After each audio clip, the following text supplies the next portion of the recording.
It's another gorgeous day in the Queen City, Cincinnati, Ohio, as we get you set for a very meaningful game number 162 as the Pirates take on the Cincinnati Reds in the final regular season game.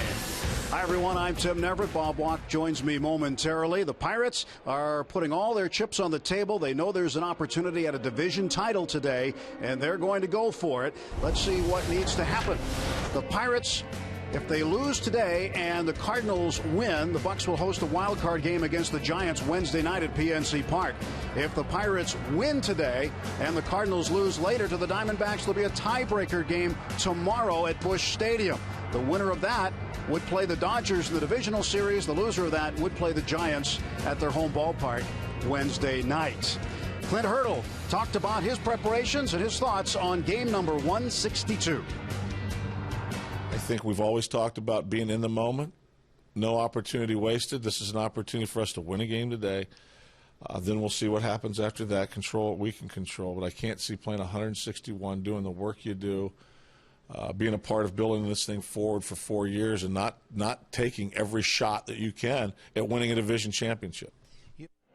Now, Hurdle and his staff have elected to go with Garrett Cole to start against 19-game winner Johnny Cueto. And, Bob, the Pirates going all in today. Yes, they are. And if you have to win one ball game, it's really important to you. Who would you rather have out there than Garrett Cole? He has already proven in his young career to be a great big-game pitcher. His numbers in September are fantastic. And the other day in Atlanta, a little shaky with the control early on in that ball game, but then he settled down and he pitched like one of the very best pitchers in Major League Baseball, really a dominating effort. Hopefully he got that same kind of stuff this afternoon, because it's going to take an effort like that to beat the Reds and Johnny Cueto. Garrett Cole seems to rise to the occasion in the month of September. 8-1 in 10 September starts. Coming up, we'll talk about the race within the race as the batting crown is still on the line. Justin Morneau of the Rockies, Josh Harrison, and Andrew McCutchen of the Pirates will battle it out on the season's final day.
The Great American Ballpark in Cincinnati for the Reds. It's their final game of the season.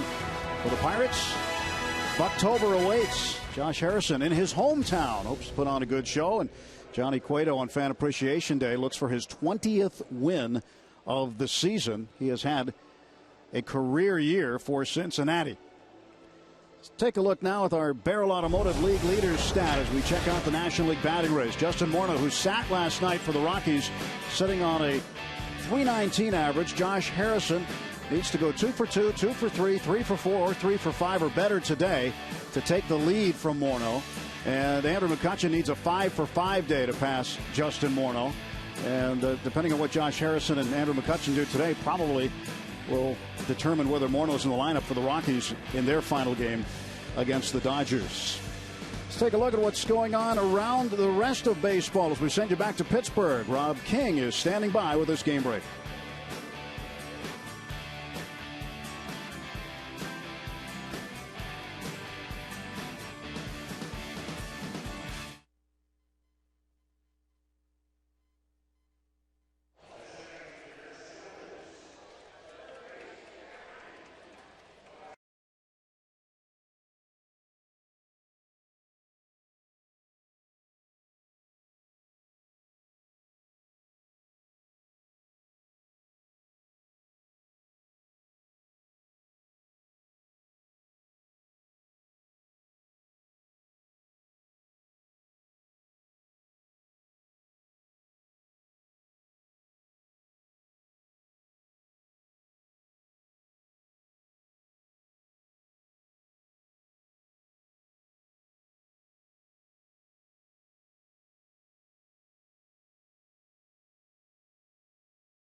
Pirates are getting ready to begin a ball game as Josh Harrison will lead off once again for the Pirates as we check out our Toyota starting lineup. Harrison and then Travis Snyder batting second. Andrew McCutchen in the third spot. Neil Walker bats fourth. Starling Marte batting fifth. A 12-game hitting streak for him. He's hitting .347 with 2 home runs and 6 runs batted in during the streak. Ike Davis at first base. Jordy Mercer bats seventh. Chris Stewart doing the catching today. He will hit eighth. And Garrett Cole pitching and batting ninth. And facing tough Reds right-hander Johnny Cueto. Hey, he is one of the toughest pitchers in baseball. Not only the National League, American League, doesn't matter. Look at the innings he's been able to rack up, the strikeouts, just an incredible year, and he is definitely on a hard drive right now to try and get to 20 wins. We were even told today he's even running out balls that he hits in the infield, running them out to first. That means he's serious. He wants it bad. He is being serious. Well, the Reds have not had a 20-game winner here since 1988 when Danny Jackson turned in a 20-win season. Underway, and it's a strike to Josh Harrison.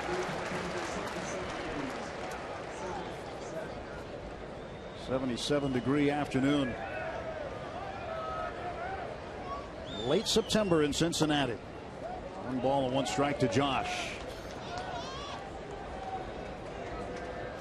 Harrison with his .318 average in there, 13 home runs, 52 runs batted in.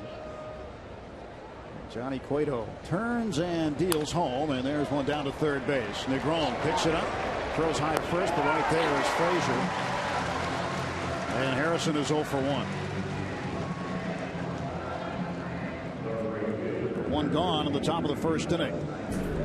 Defensively for the Reds, brought to you by Volvo. In the outfield, Jason Bourgeois gets the start in left field. Chris Heisey, Jay Bruce, Negron, Cozart, Phillips, and Frazier around the infield with Devin Mesoraco behind the plate, catching Johnny Cueto. Here is Travis Snyder. Travis hitting .264, slaps this one foul and out of play. Bob, Johnny Cueto, 17-4 career against the Pirates. 4-0 this year in 5 starts. What makes him so effective? Well, it's not just the Pirates. I mean, he beats everybody pretty well, but his combination of control, stuff, changing speeds. I mean, he's just an excellent pitcher. I mean, it's the same thing that makes every pitcher really effective, every starting pitcher. And a comebacker. Cueto over to first. Yeah, you'll have your relievers that they'll go out there and they're kind of like one-trick ponies. They'll like Chapman here. They just go out there and they overpower people for an inning. But you can't do that as a starting pitcher. You have to be able to pitch. You have to have that combination of control, stuff, knowledge of what you want to do, be able to adjust to the hitters throughout the game as they're adjusting to you. A lot of things go into it. Lowest ERA by a Red starter since Gary Nolan in 1972. He is the unquestioned ace of this Cincinnati staff. 2 outs in the top of the first inning, facing Andrew McCutchen. That one's outside for a ball. 1 ball, no strikes to Kutch.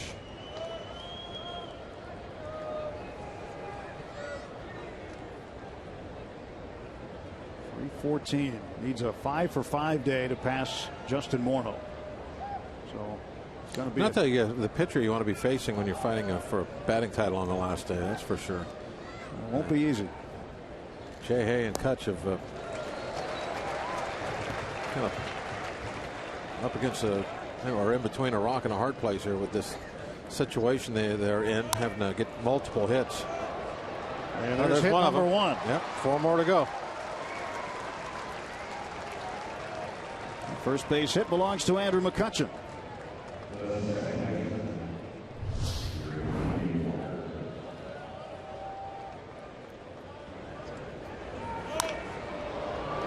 Kutch is now 17 for 57 in his career against Cueto. Well, the Pirates with the first base runner. Neil Walker coming up. That's one thing that is undeniable. The hitters, the Pirate hitters, they know exactly what Cueto is and what he's going to try and do to him. Even though he's had great success against the Pirates, just as he has against everybody, you know, at least there are no mysteries about him when you step into that batter's box. 7 for 41 against Cueto. And this one up the middle. That's a base hit. Broken bat single. Bat died a winner for Walker. And there are 2 on with 2 out.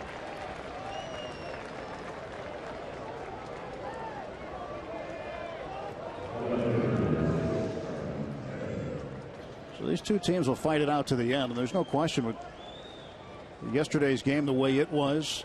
The Reds with virtually nothing to play for except for pride and And what they're supposed to do as professionals, and they didn't quit and ended up winning the ball game on a walk-off grand slam by Ramon Santiago. You walk on the field, you're trying to win. Right. It's nobody that has anything else on their mind but trying to win the ball game that they're in, especially when even just one of the teams is in the playoff hunt. You got to do your best. Starling Marte swings and hits this one in the air to right field. Playable for Jay Bruce. That'll be the third out. No runs, 2 hits, 2 left. After half inning in Cincinnati, it's the Pirates nothing, and the Reds coming to bat against Garrett Cole.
He's coming to bat for the first time today.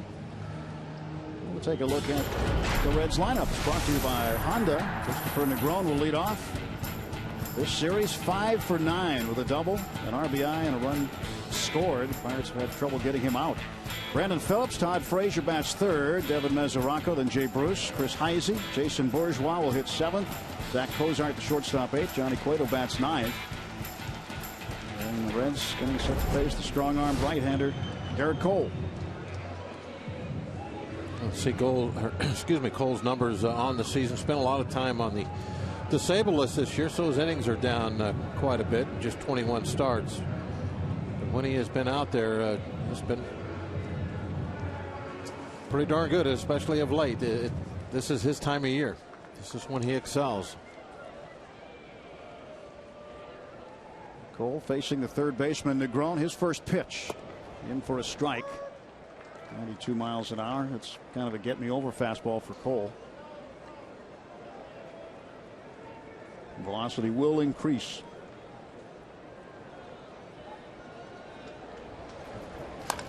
And a bouncing ball fouled. Strike 2. His last start against the Braves, he retired the last 17 that he faced in the game.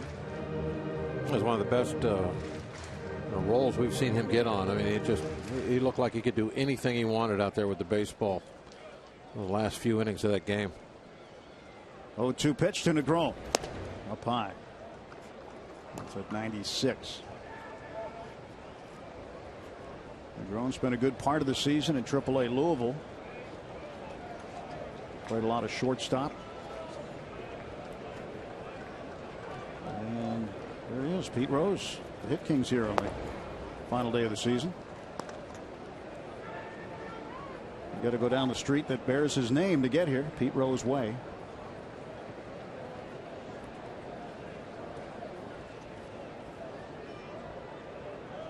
Two pitch to Negron.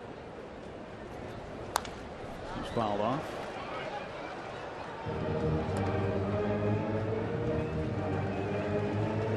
Clint Hurdle very emphatic today about Garrett Cole starting.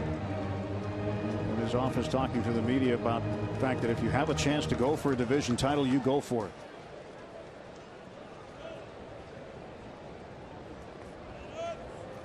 2-2 pitch. And Negron a base hit to left.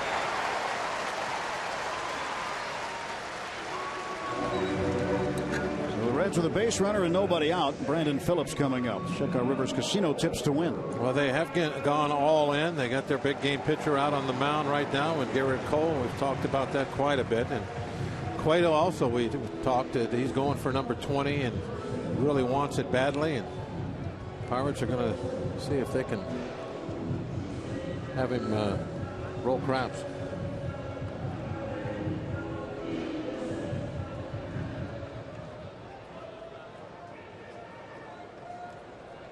Phillips ready to go.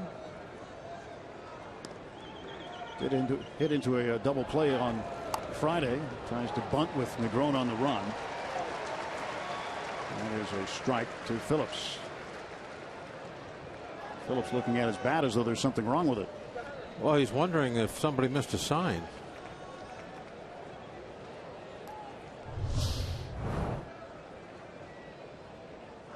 I mean, you see how early he squared around like he was sacrificing. Well, what's the Negron running for if it's supposed to be a sacrifice?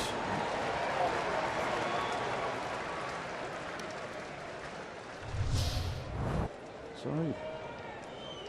Unless, for some reason, Phillips just squared around real early on his own. Another foul ball and a bunt attempt by Phillips. It was a little later squaring around that time, but still. I think the Reds probably feel it's going to be one of those games, Bob, with Cole and Cueto. So they're trying to sacrifice with their number 2 hitter in the first inning. Phillips is just trying to move the runner.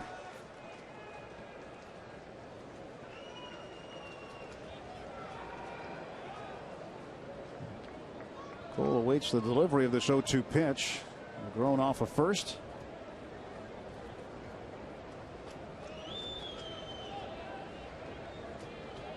Throw to first.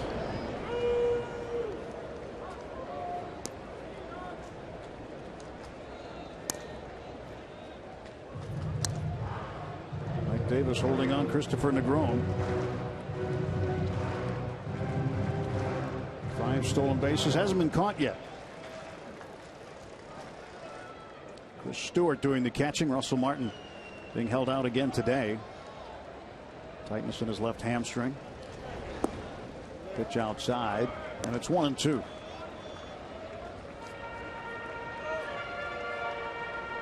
Stewart has played the bulk of this series, with Russell having to leave Friday night in the 7th inning. Stewart caught all 10 innings yesterday. Starting here in the season finale. Cole's 1-2 to Phillips. There goes the runner, and this one is lifted over the head of Mercer in the left center field. Negron around second and into third. And there are 2 on and nobody out for Cincinnati in the first. Well, with Negron off on the pitch, it'd been nice if been a little lower. Might have been able to turn this in as kind of a soft humpback line drive into a double play. That's a little too high.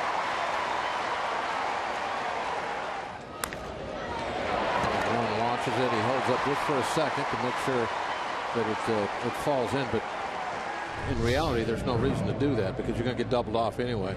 If you take off on the run and the ball is hit like that, don't slow down, just keep going.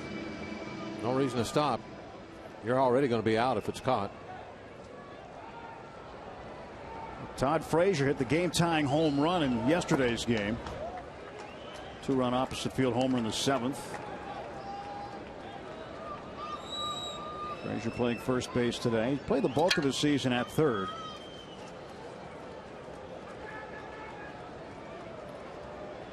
.1-0 pitch from Cole. So bouncer to Jay. What a snare! Throws it to first to get him, but the Reds will get a run out of it. Jay climbing the ladder at third base to pull that ball down. Todd Frazier just pointed over at him and acknowledged the play. As Jay steals a hit from Frazier. Pirates get an out, Reds get a run. I guess everybody kind of got what they were wanting out of this.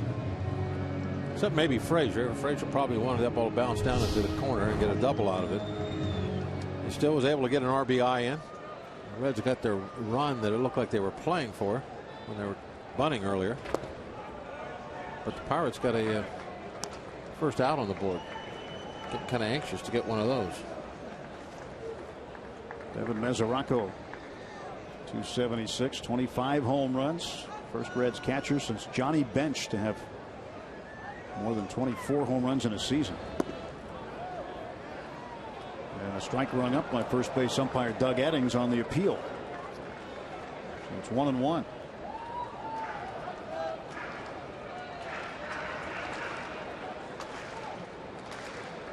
Johnny Bench in 1977, the last Reds catcher to have as many home runs as Mesoraco had this year. Fouls this one back. Let's go back, Bob, and take a peek at Josh Harrison climbing the ladder. Yeah, nice look right down the line. Boy, he did get up a long ways. Immediately planted that right foot, got the throw over there, ensuring out. 1-0 Cincinnati in the bottom of the first. 1-2 pitch to Mesoraco. Struck him out. Foul tip. Strikeout number 1 for Cole, and there are 2 down.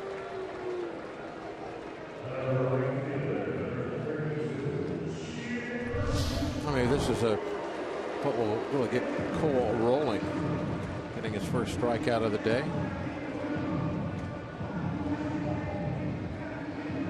Like a two-seam fastball. Allegheny Health Network Super Mole. Letting you see the spin. And a great shot. Here's Jay Bruce. Bruce is having a very, very tough year offensively. Takes a ball up high.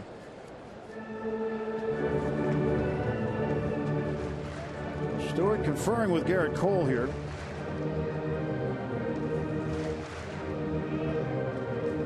Talk about how to pitch Jay Bruce. Bruce with the lowest home batting average by a Red in more than 70 years. Hard to explain, isn't it? Somebody as good as Bruce is to just fall off like he did this year. Still got a decent amount of home runs, not what he's used to hitting, but got 18. But the batting average, the OPS, horrendous by his standards. Cole's 1-1. Down and in, swing and a miss. That has been a trouble spot for Bruce. Pirates trying to take advantage. A year ago today, hitting .262, 30 home runs, and 107 runs batted in. Phillips, the runner at second base, 2 down, 1 run in. 1-2 to Bruce. Strike 3 called. He got him. 2 strikeouts in the inning, 2 hits, and 1 run for Cincinnati.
Sports is brought to you by Toyota. Now's the time to go places with Toyota. Visit buyatoyota.com for special offers. And by PNC Bank. Know where you stand with PNC Total Insight. Let's go Bucks. 1-0 Cincinnati on a warm day on the riverfront here in the Queen City. Johnny Cueto's got himself a lead early in the ball game, and he'll face Ike Davis, Jordy Mercer, and Chris Stewart batting in the top of the second. Davis a .234 hitter. Swing and a miss. Cueto's been one of those guys who's been exceptionally tough once he does get a lead.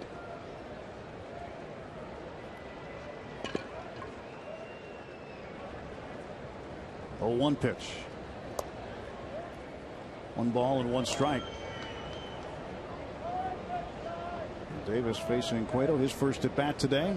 Ike was ill Friday, had to go back to the hotel.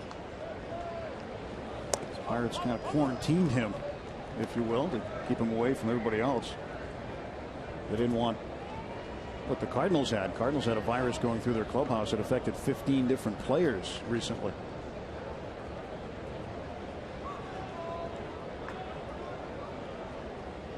Two ball, 1 strike count. That was 3-1. We got through quarantine pretty quickly, 24 hours. Yeah, it was good to start yesterday. Didn't get a hit in the ball game, but was here, reported for duty, and went out and performed. And Ike hits this one up in the air to right field. Drifting back is Bruce. Bruce to the track, and right at the wall will make the catch. Almost. Let's take a look at our Allegheny Health Network injury update. Matt Holliday of the Cardinals. Well, they still may have something going through their clubhouse. He had to leave the game last night with Arizona due to an illness. This season, Holliday hitting .272 with 20 homers and 90 runs batted in. He got very hot at the plate late August, early September. Jordy Mercer takes a strike. Jordy hit one of his longest home runs as a major leaguer yesterday. 424-foot blast to the upper deck in left field. Fouls this one back. One of your better ballparks if you want to really get into one. Goes a long way here. Got it up into that second deck, left field bleachers. And a Pirate fan recovered it. That was good. 1 ball, 2 strikes to Jordy.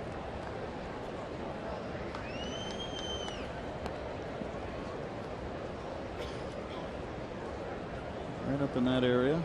And that ball went yesterday. Big bleachers here in Cincinnati, both on left and right. 2 balls, 2 strikes. Well, what a year this has been for Mercer, considering the amount of baseball he's played this year, Bob. This is a career high for him to go out every day and be the everyday shortstop. Had never done that before at the major league level. He played part-time last year backing up Barnes, and it was the reverse this year. But he does credit Clint Barnes for helping him quite a bit. Well, he had a heck of a streak going there when Clint went on the DL. Every single day he was Iron Man.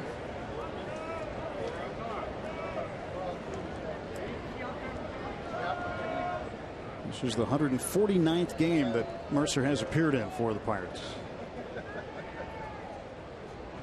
this season. Swing and a miss, and he's down on strikes. 2 gone for the Bucks in the second.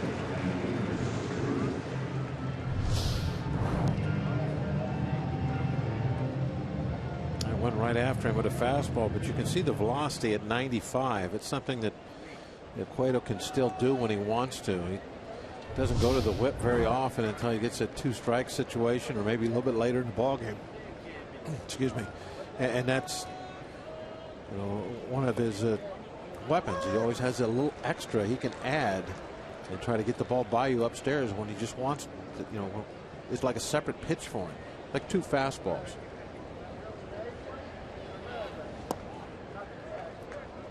One and one to Chris Stewart.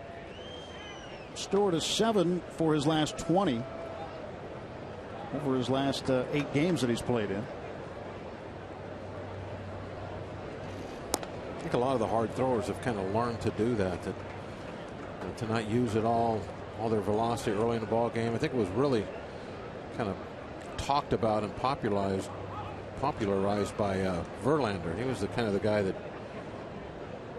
was constantly starting out 91, 92, and then in that 8th and 9th inning he'd be up there 97, 98. And Stewart hits one to left center field. That's going to get down and past Heisey. Stewart around first. He may end up at third. He's going to try it. Here's the relay. Nope. He's going to put the brakes on and throw it into reverse, and a double for Chris Stewart with 2 outs. Heisey playing him a little too cheap.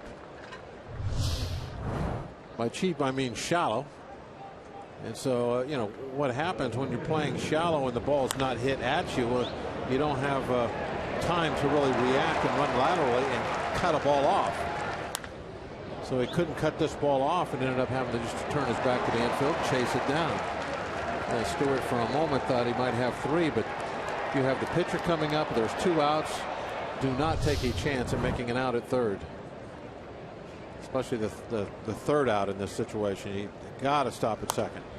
Cole, first ball swinging, hits this one in foul ground, and Frazier chasing. That'll be in the seats. Strike 1 to Garrett. Cole is 8 for 44 on the season. 182 is his average, and Stewart getting back to second base, tying run in scoring position for the Bucks.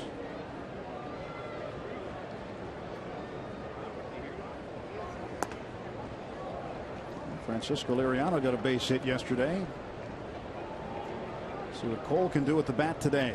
Actually, Liriano scored his first run. You believe that? He'd never scored a run in a game. I was shocked to hear that. Never touched home plate in a game until yesterday. Amazing. That'll be a foul ball. Count 1 and 2. Mesoraco hopping on it. He tried to catch it before it went in foul territory.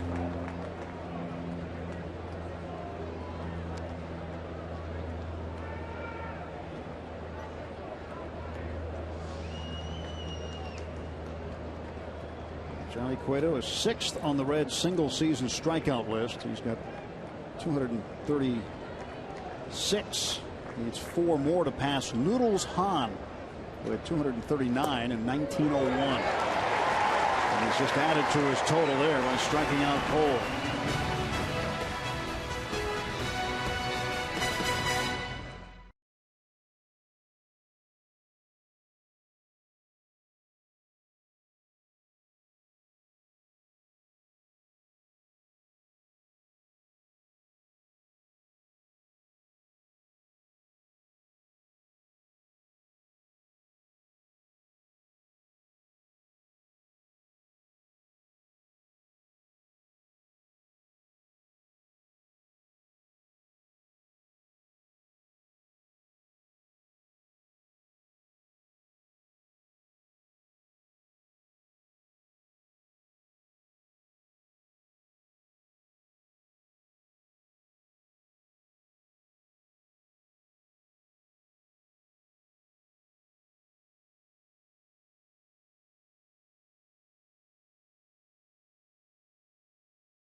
Pirates Baseball on Root Sports is brought to you by the Chevy Traverse and your Western PA Chevy dealers. And by Day Automotive. We're going to make your day. Let's go, Bucks. 1-0 Reds, bottom of the second inning. Johnny Cueto and Garrett Cole matching up this afternoon. Our Day Automotive this day in Pirates history. 1 year ago today, the Pirates clinched the top wild card seed, ensuring they would host the wild card game at PNC Park with an 8-3 win over the Reds. Neil Walker had 2 home runs, while Andrew McCutchen, Pedro Alvarez, Marlon Byrd, and Andrew Lambeau each homered as well. For Lambeau, it was his first career homer. It was also the first time since 2007 the Bucks had homered 6 times in a game. It was 1 year ago today. We would like to see a couple more of those today, maybe. Back up is starting pitcher Garrett Cole. Well, you got day baseball in Cincinnati, and it's going to warm out. Ball will fly here. So I'm sure that the home run will play its part. Strike one to Chris Heisey. Heisey's been playing for Billy Hamilton. Hamilton out with concussion after banging into the outfield wall. The top of it after going after a deep fly ball. So Hamilton has not played in the series. The season effectively will be over. Done for the year.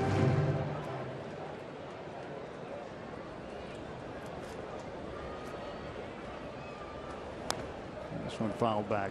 He ended up with a pretty good rookie season. He did. He did. Certainly a viable Rookie of the Year candidate. Absolutely.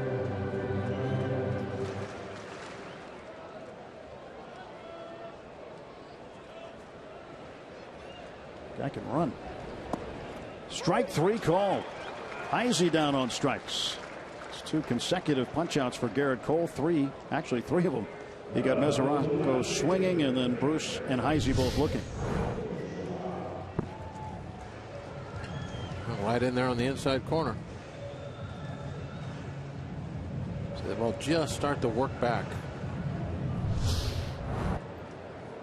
Looked like it was going to be just barely inside. Came right in there. Jason Bourgeois swinging foul. 0-1 to Bourgeois, getting the start in left field today. Come off the bench in each of the first 2 games.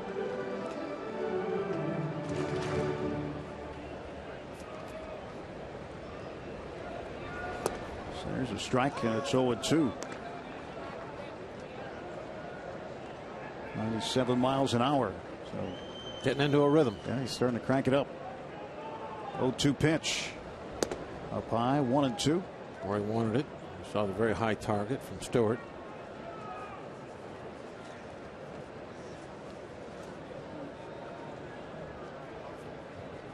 1-2 pitch.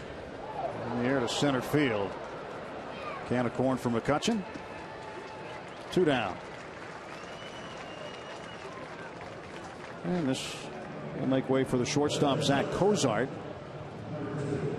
As Bourgeois makes the second out for the Reds in the second inning.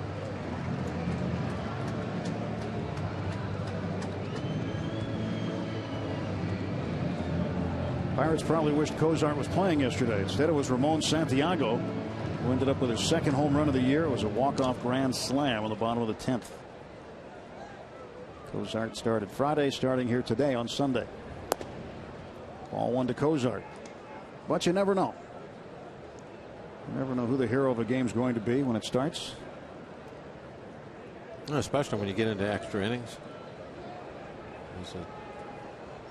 Get into kind of a sudden death type baseball. Especially if you're the home team, and it could be anybody. Get that big hit. 1-1 to Cozart.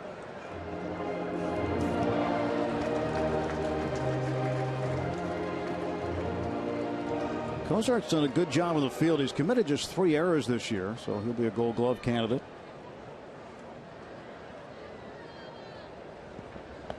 One pitch. Strike 2. Bobby LaFramboise on the left. He gave up that home run in the 10th to Santiago yesterday. And a chase. Another strikeout. Strikeout number 4, and the Reds gone in order. That's 6 straight.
To win the National League batting title. We've met his whole entire family. The one lady we haven't talked to is his mom, Benita Harrison. Mrs. Harrison, when you look at your son and this season, what comes to mind and what words can you describe what your son did in 2014? I would say arrival. He's finally arrived. Why is that, do you think? He's been on the field for a long time. What qualities did he possess that you saw him as a young kid playing the game of baseball that made you think he would be this successful? His love for the game, the way he plays it, the way he takes it to heart. He's serious about it, but at the same time, having fun and just giving all his best and seeing the works from it. Okay, so for the second consecutive year, the Pirates will finish their regular season here in Cincinnati, where you gave birth and raised your son, Josh. What would it mean to watch him win the batting title in this city? Oh, my God. It would be a lot of tears. It would be really emotional. Best of luck and congratulations, obviously, on your beautiful granddaughter, Mia Jade, as well. And enjoy today, all right? Thank you so much. All right. Tim, Mrs. Harrison, hard-pressed to meet a better family than the Harrison family. They are present and accounted for in Pittsburgh and in Cincinnati and other places as well. They are so supportive of Josh. And I remember the pictures of Benita a couple of seasons ago when Josh had the Mother's Day miracle walk-off against Houston. And she was there to see it. There's a strike. Josh 0 for 1. Time at the plate.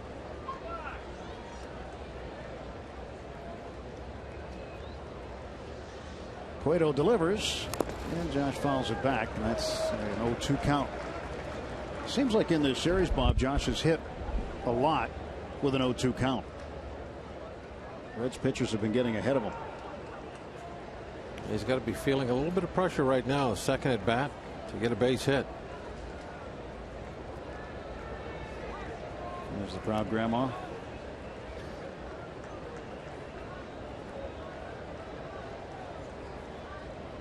Oh, 2. And Josh is out. So strikeout for Cueto. That's his third.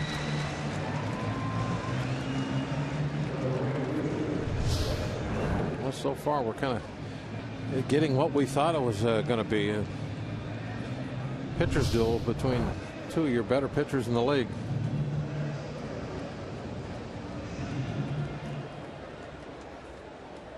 So Harrison's going to have to hit later in the game. That's all. All for his first 2. Snyder takes inside for a ball.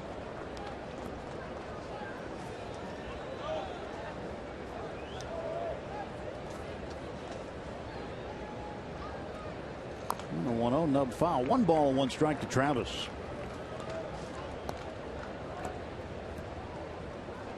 .263 for Travis.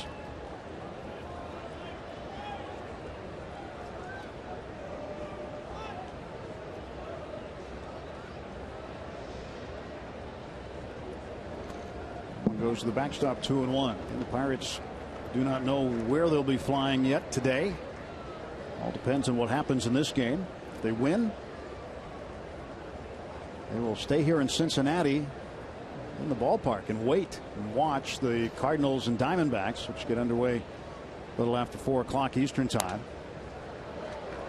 And if the Cardinals would lose that ball game, they would point the airplane in the direction of St. Louis. If the Cardinals would win that game, they would point the nose of the aircraft toward Pittsburgh.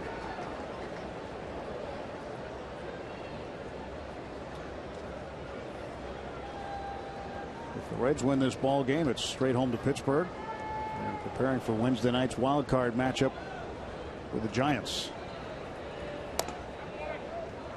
Those are the scenarios.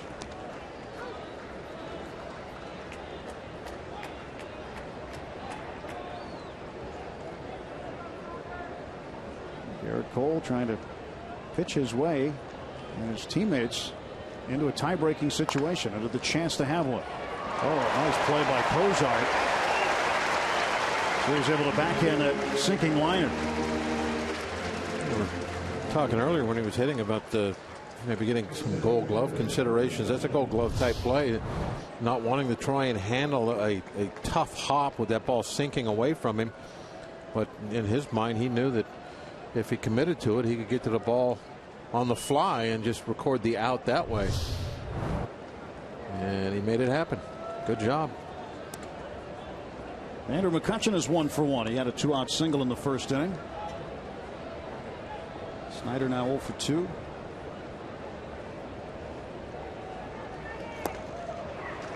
One ball, one strike.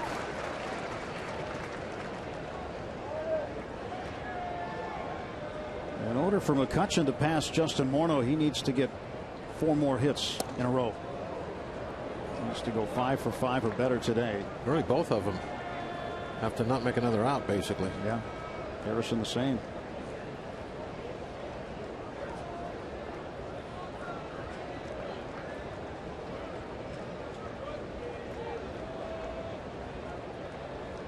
Two one. I think what happens here will determine whether or not Morneau is in the lineup for the Rockies. They'll just have him sit like they did last night on that 319 average.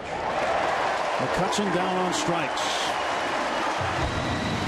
Cueto retires the side in order, striking out 2.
Are getting ready for a new season, and you can catch the team back on the ice during their preseason game against the Minnesota Wild. See the Pens live from Xcel Energy Center in St. Paul tomorrow, starting at 7:30 with Penguins pregame on Root Sports. 1-0 Reds, bottom of the third. Season's final game. Pirates will continue to play into October, but the Reds will call it quits after today for the 2014 season. Garrett Cole has struck out 4. Through his first 2 innings, he'll face Johnny Cueto for the first time. Cueto likes to show bunt. Sometimes he'll put one down and try to run one out. His at-bats can be rather interesting at times. 0-2. 0-2 to Cueto. Hey, not what you would call a good hitting pitcher, but he does often get the ball put in play, so he'll find a hole every now and then. Not this time. Strikeout number 5 for Cole. Cueto liked that pitch. Look at him. He was impressed. Watch Cueto's reaction. Yeah, that's a good one. Oh, yeah.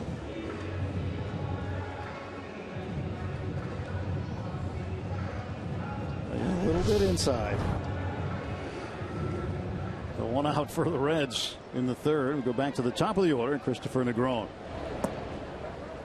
Just walking down the line there saying, how do you guys hit him? That's a pretty good breaking ball.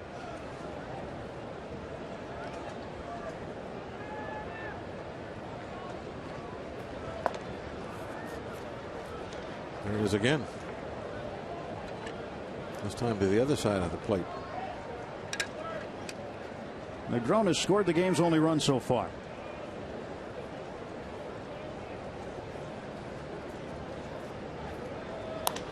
And he's got himself another hit. 2 for 2 for Negron. Was he finishing his season stronger? Watch him at first again. He may be going to take off. He went on the first pitch that Phillips saw, and he tried to steal on the last pitch Phillips saw. Last time in this situation.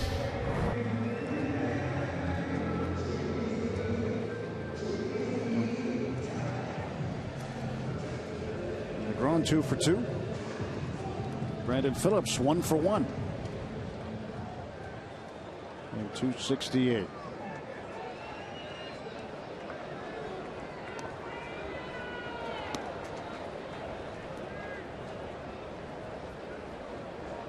Cole set. Throws to first. Back standing is Negron. Now for a guy like Negron, Bob, he's trying to make an impression so he can make the opening day roster next year. But they've got a pretty good third baseman in Todd Frazier, and Joey Votto will be back playing first. The Reds might not have a spot for him. But still, he's made a pretty good impression here late.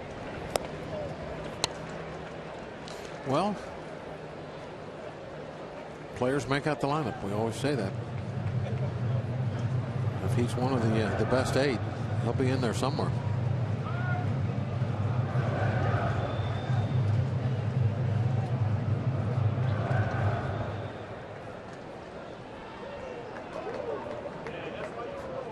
One pitch. Throw to first instead.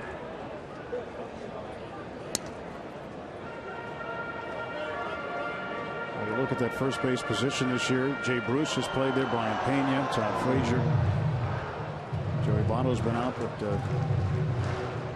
today on a network radio show, the general manager of the Reds, Walt Jocketty, said that Votto was well enough to play this week, but they elected not to play him. Wanted him to be ready for the start of spring training and be fresh and ready to go, but he said today he's ready to go. But yeah, holding him out. I think it's kind of unheard of, really, if you have somebody that's missed a ton of time to come back and just play for the last couple days of the season. And nobody really does that. You know, having rehab, there's no minor league system to go to and get some at bats or anything like that. Not that Votto could probably, hit a double on Thanksgiving, but you know what I mean. I mean, it's just there would be no reason for it.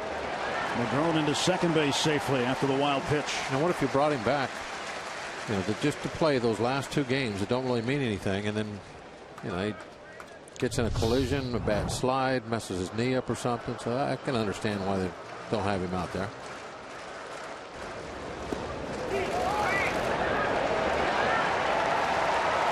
Negron's got that good speed. If he can hit and get on base, they'll find a position that they can use him. So now runner in scoring position for Phillips.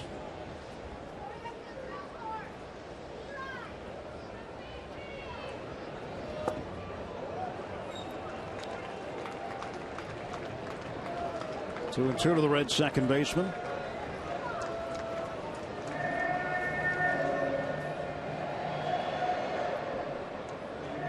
Phillips missed more than a month with that thumb injury. In spite of that, he's still tied for the team lead in doubles with 25.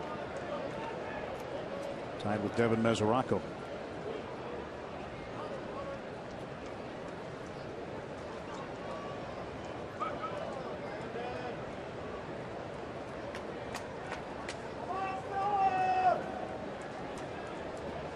Well, Phillips awaiting the 2-ball, 2-strike pitch from Garrett Cole.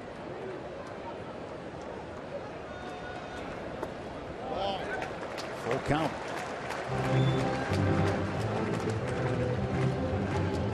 Into the 1-0 lead. They scored in the first when Negron had a base hit. Phillips followed that up with a base hit to get Negron to third, and then Todd Frazier grounded out. A nice play by Jay at third base, and Negron scored. It's been the only offense to speak of in the ball game. The payoff pitch to Phillips. 97-mile-an-hour fastball fouled off.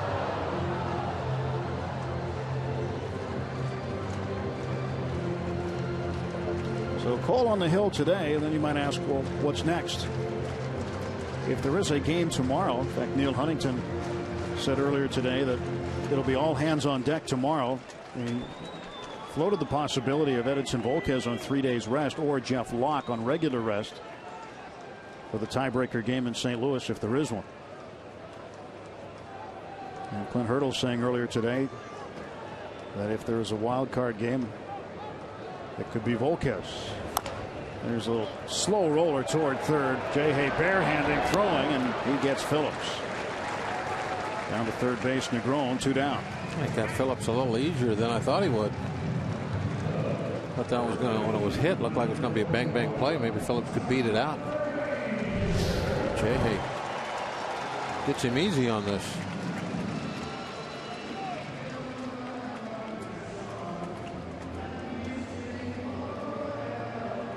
A real fine play. Jay not being distracted from his defense by being in the middle of this batting race.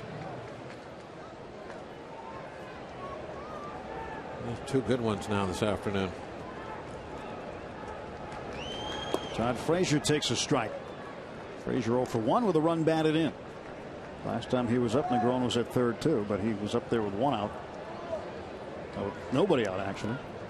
Now he's up there with 2 outs.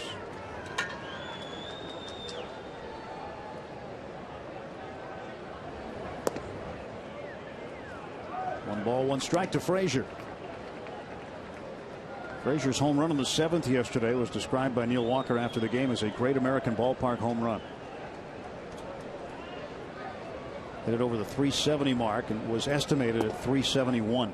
Yeah, day baseball here is kind of like being at Wrigley when the wind's blowing out a little bit. Same. The ballpark's going to play about the same.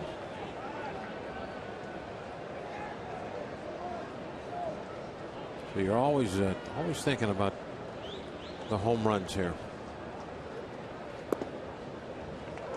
It's not really a small ballpark by dimensions, although right field 370, not very deep, but still it's not real small. But it plays that way. Todd Frazier didn't like this call, but it nipped the bottom of the strike zone. It was at the knees when across the plate. Now Frazier's looking back and he sees where the ball was caught. That's why I think he doesn't like it. Fills up the count at 3-2.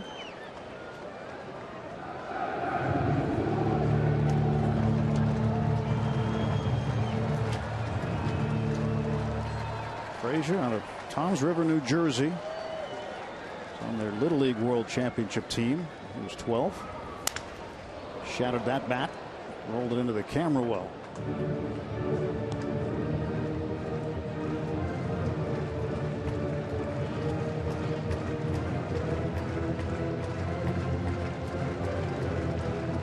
Frazier went to the All-Star game for the first time this year, and he represented the National League in that new American League National League format in the Home Run Derby. So he can lay claim to being the National League Home Run Derby champion.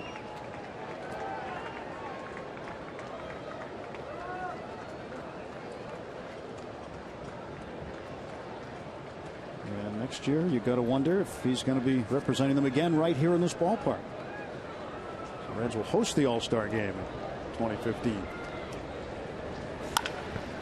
Bounding ball to short. And Mercer throws out Frazier. Nothing across, one hit and one left. We'll go to the fourth inning. 1-0 Cincinnati.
One run on 3 hits for the Reds. No runs on 3 hits for the Pirates.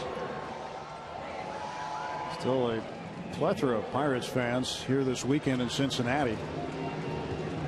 Johnny Cueto going for win number 20 today. 19-9, 229 his earned run average. 4-0 this year in 5 starts against the Pirates. He's had a 1.89 ERA against Pittsburgh. And he's been tough on the Bucs. Been tough on a lot of opponents this year.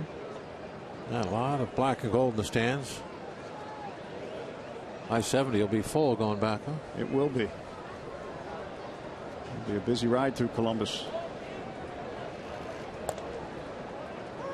And Walker will take a strike.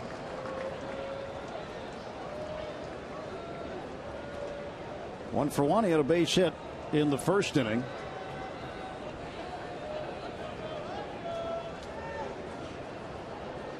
Cueto's 0-1. And this one's crushed down the right field line. This ball is gone. A home run for Walker, number 23. And he ties the game at 1. The Pittsburgh kid pulling it right down the line. And the Pirates on the board here in Cincinnati. Well, if you were going to get the head of the bat out to this baseball, you had to pull it. It was right there on the inside part of the plate, inside corner. The trick is to be able to hit it that hard and keep it fair. Walker able to do that. Marte bunts this one just foul. Walker was 7 for 41 against Cueto coming into the game today. And he's 2 for 2 with a real loud one now. Tried to throw a fastball by him. And this is a pitch that's right pretty much where he wants it. Right on the very inside corner. But Walker said, not today. You're not in my kitchen on this pitch. I'm in yours. That's a long one, too, way up there. Marte bounces it foul the other way. That's the 22nd home run given up by Cueto. 23rd hit by Walker. Only 2 switch hitters in Pirates history have had more than 20 homers in a season. Neil Walker and Bobby Bonilla. Bonilla in 1990 hit 32.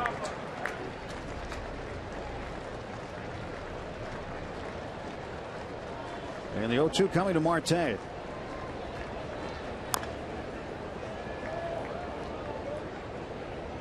Sterling flied out to right field in the first inning.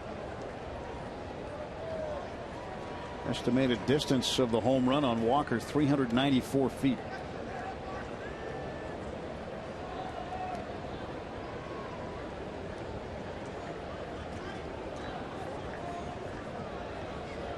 Oh, 2. Foul off. And you know, maybe this is the time, Bob, when Neil is going to start getting hot again. He got hot the end of September last year. And a good time heading into the postseason for Walker's bat to get going, considering the slump he was just in. That's when the home run started last year. I think he had 8 home runs in the month of September. Marte down on strikes. Cueto kind of messing with Marte a little bit that at bat with his delivery, changing things around a little. Had a quick pitch him one time. Pitch before that last one. There it is. Got him the same thing. Two pitches in a row where he didn't go with his usual turn. Did the same thing on the pitch before that. Just as he was about to make that big Louis Tiant type turn, he stopped and right in the middle of it and would throw home. Trying to mess up that timing. Mess up the timing of that hitter. Gabby Sanchez is going to hit for Ike Davis here in the 4th inning. No, Ike maybe still feeling poorly. Broken bat comebacker. 2 down. Well, for Cueto, with that strikeout of Marte, he is now 5th on the Reds all-time strikeout list. Moves into 5th place all by himself. Pirate fans, we want to see how you root for the Bucks. Be our AT&T fan photo of the game. Show us the most unique ways you raise the Jolly Roger, the fun places you watch the games on Root Sports. Show us how you display your Pirates pride. Just submit a picture via Twitter using the hashtag BucksFanPhoto for a chance to have it shown during our telecast today. How about this, Bob? You got a broken arm? Show your Bucko pride. It looks like a Pirate, doesn't he? That cast all painted up. Mercer down to 3rd, backhanded by Negron. Pirates get a run on the home run by Neil Walker. And after 3.5, we're tied in Cincinnati.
Neil Walker's 23rd home run of the year has tied the game at 1 as we go to the bottom of the 4th inning. Along with Bob Walk, Robbie and Smikowski, I'm Tim Neverett. Glad you're with us on the regular season's final day. Gabby Sanchez will remain in the game and play first base. Try to get you some word on Ike Davis on why he left early. Again, he did have some illness on Friday, so I'm going to speculate. You don't like to, but if you're going to speculate, perhaps that has something to do with his early exit.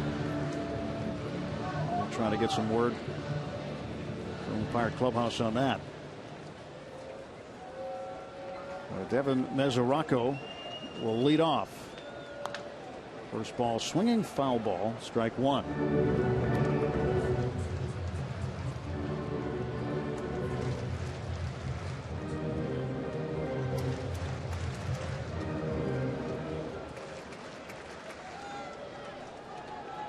Here comes the 0-1 pitch. And Mesoraco bangs it foul again.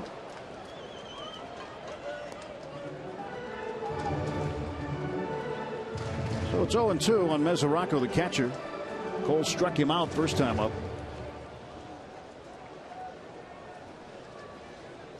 Brand new ball game, tied at 1. 1 ball and 2 strikes.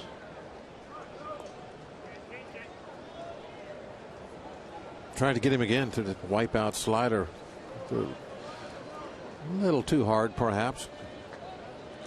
Messed with it just a little too much. Get a swing. Going to go for it again. You got him. Yep. That's the same pitch. Got Cueto. Struck out Mesoraco twice, 1 out. Let's go downstairs, check in with Robbie and Smikowski. Well, Scott Bonnet is the equipment manager for the Pirates we affectionately refer to as Bones. Almost a decade here as the head equipment guy with the Bucks. Been with the organization since 2000. But he was born and raised here in Cincinnati, Ohio, and cut his teeth in the baseball world as a bat boy for the Reds. Look at that vintage photo. He spent 1 season as a bat boy for the Reds. And guess what year that was? 1990, the year they won the World Series title. Bones had some very fond memories, and seeing that photo of him, Tim and Bob, I think we might know where he got the nickname Bones, right? Which one was him? Oh, yeah. He's the best. He is the best. I remember Bones working in the visitors clubhouse back in those days. Yeah, Bones has been around, does a terrific job. It's not an easy job. Jay Bruce hasn't had it easy either today. Struck out looking in the first inning. He's ahead of Garrett Cole right now, 2 balls and a strike.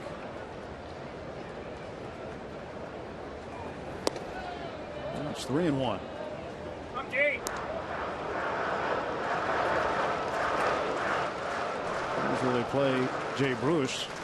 Walker out in short right field. Mercer over near second base. Gabby deep at first. 3-2 now to Jay Bruce. You got to wonder what Bruce's plans are for the winter. Will he just stay away from hitting for a while, see if something like that might work, or is he going to go crazy in the batting cages all winter?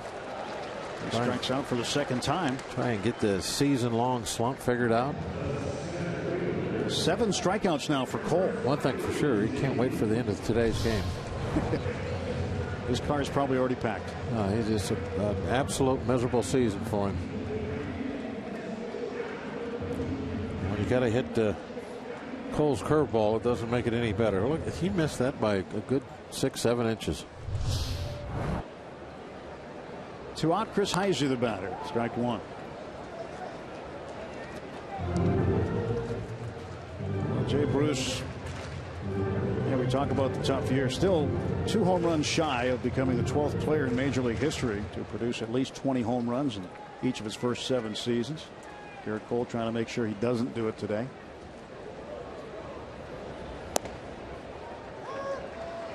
Strike 2 to Heisey. Heisey went down looking in his first at bat in the second inning.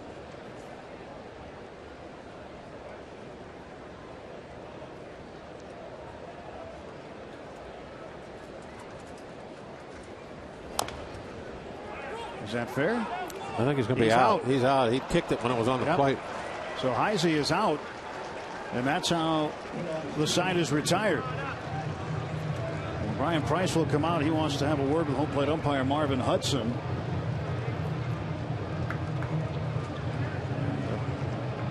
Let's take a look. It's on the plate. He kicks it. I mean, he's out.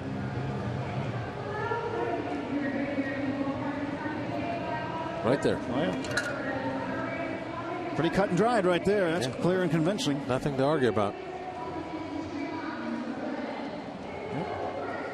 He is out for that. So we'll step aside. 1-1 heading to the fifth.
Fans are watching the Pirates these days than ever before. Russell Martin frames pitches with the best backstops in baseball, and there's much more to see on Inside Pirates Baseball. It's presented by Allegheny Health Network, and it's today after postgame on Root Sports. 1-1 as we start the fifth. Chris Stewart will lead off for the Pirates. He doubled in the second inning. And his first pitch is up high for ball one. Garrett Cole on deck. Cole with 7 strikeouts. And there's another hit for Stewart. Stewart will round first, and he will head for second base. Here comes the throw. Stewart slides. He's safe at second. A hustle double for Stewart. He had 3 doubles on the season coming into the game today, and he's got 2 today. Yeah, nice slide, able to keep his hand on the back of the bag. Looked like there was a little bit of a chance that he might come off, but he somehow kept those fingers on there. A pretty good throw right there. The hand grabbed that back corner and wouldn't let go. Garrett Cole pops up the bunt, and it's foul. Grown unable to haul that one in. Let's watch the hustle of Stewart here. He's watching the throw. He sees where it's going to come. It's going to be the infield side of the bag, so he goes to the backside. So Brandon Phillips make an effort to knock his hand off the corner of the bag too.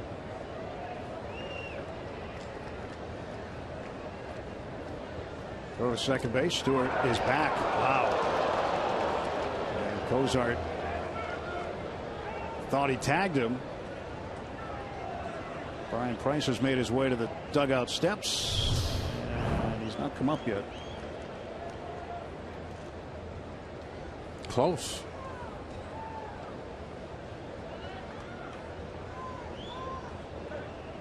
That shot, the umpire screens his foot, but there'll be no challenge or discussion by the Reds on this one. Now they were just taking the taking some time so it could be looked at back in the clubhouse. In the throw, and it goes into center field, and Stewart unable to go anywhere. Backing up is Heisey. So the Reds trying to erase the go-ahead run with pickoffs. Pickoff attempts anyway.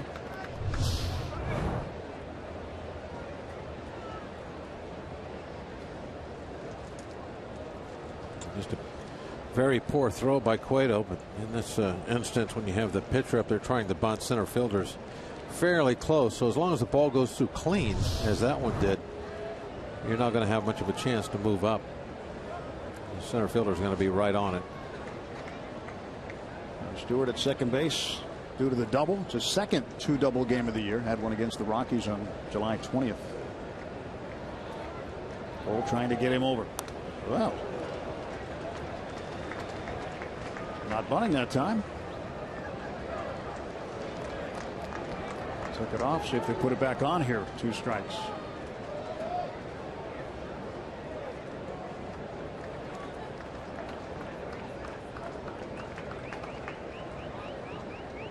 Stewart trying to get some of that dirt off his arms. I'm sure it's turned into mud.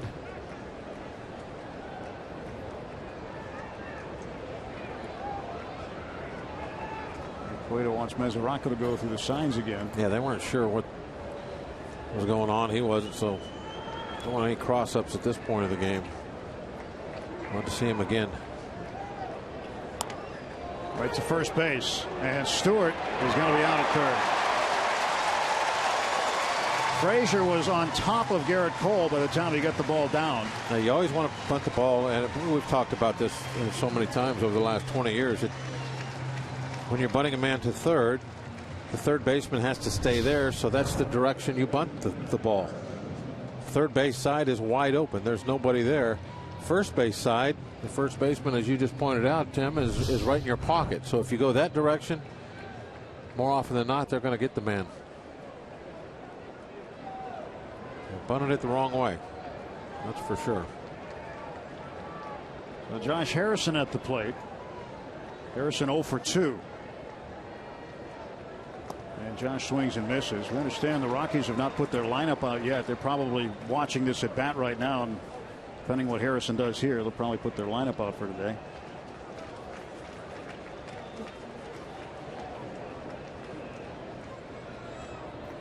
See if Morneau's in it or not. And Josh hits it to center field. Heisey has a play on it. And Josh is 0 for 3. Well, that might do it for Morneau unless we get extra innings.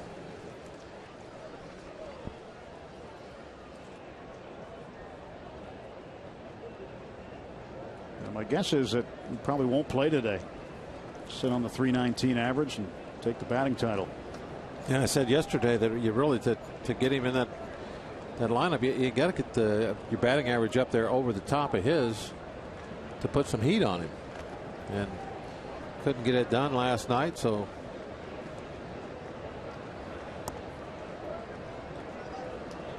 he didn't play. So Garrett Cole trying to put some heat on Cueto with a big lead. Cole representing the go-ahead run. Snyder at the plate, stretched by Cueto, and the pitch. And for a strike, and it's 1-1. How about Jose Altuve of the Astros today? He was not in the lineup against the Mets. He is right now leading the American League in batting average. He could have sat today and taken the batting title. Victor Martinez of the Tigers chasing him. However, Altuve requested to be in the lineup. This one's hit deep to left field. Bourgeois going back, and on the track he makes the catch.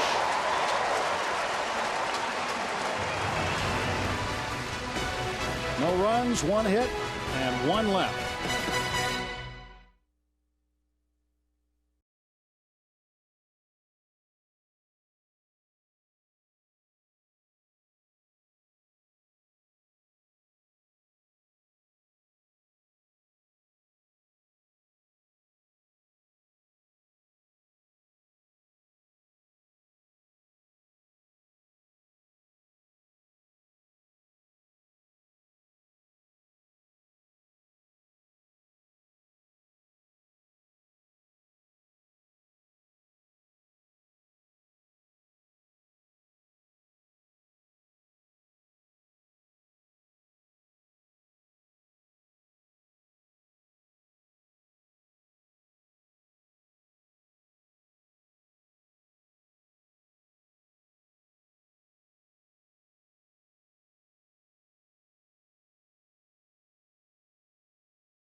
Pirates Baseball on Root Sports is brought to you by Barrel Automotive.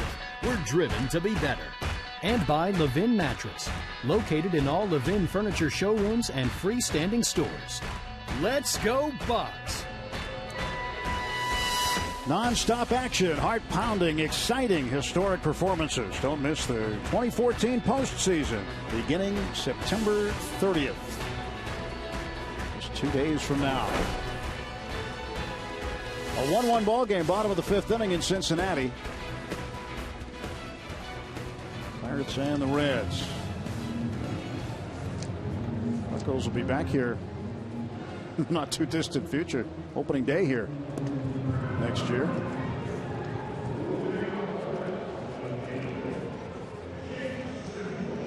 Up on April 6th here in Cincinnati. There is a Pete Rose fan there. Pete is here, but that's not it. Pete's got a little better seat. Hey, he may have moved inside out of the sun. He's not down there anymore where he was sitting. A little warm out in the sunshine. Very summer-like day. Jason Bourgeois will lead off. Ball 1 to Bourgeois. Bourgeois made the nice catch on Snyder to end the top half of the 5th inning.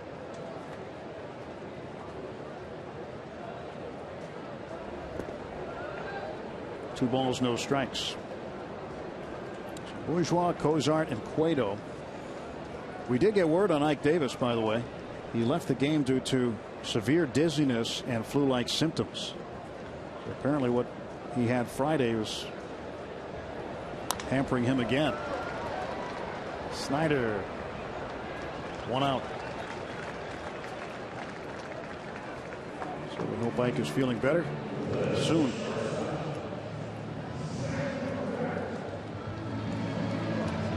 Tough to play the game of baseball when you're feeling like that, especially the severe dizziness. Not much you can do out there.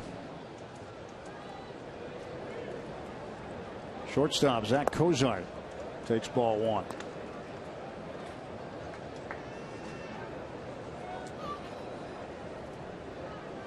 The Rockies have put their lineup out, and Justin Morneau is not in it. He is going to sit on his .319 batting average and take the batting crown by not playing the last 2 games of the regular season. 1-1 pitch.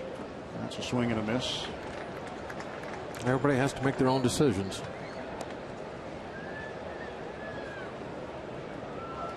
And the opposite side, I mentioned it earlier, Jose Altuve. Altuve, yeah. He could have sat out today. In fact, the Astros have never had a batting champion. They wanted him to sit out.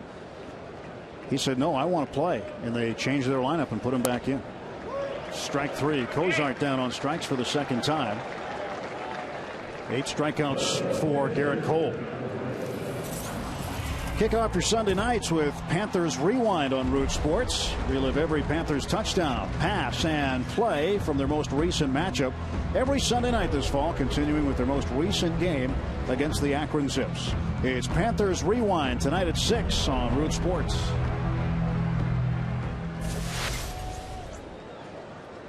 Cole to Cueto. Strike 1.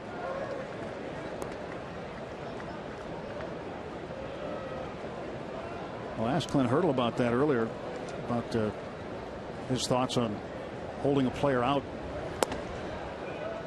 at the end, and speaking specifically of Morneau, he said, well, he hasn't been keeping tabs on it, and he thought that his first thought was maybe it's a health-related thing, and it isn't.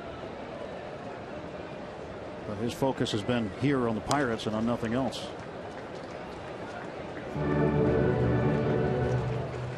I'd like to talk a little about, are you following the Cardinals and what they're doing? And the other day, were you following the Giants and what they were doing to the Padres? He said, nope. I'll catch up in the morning and respond accordingly. I'm just focusing on the Pirates.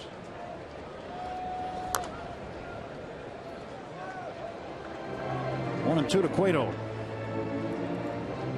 And to throw that pitch to Cueto that he was so impressed with last time. gave him the point, so not bad. I mean, that ball inside? Yeah, lock him up again. Gonna go heater. And that is strikeout number 9 for Garrett Cole. 98. You might be impressed with that one also. 1-1 after 5 here in Cincinnati.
American Ballpark.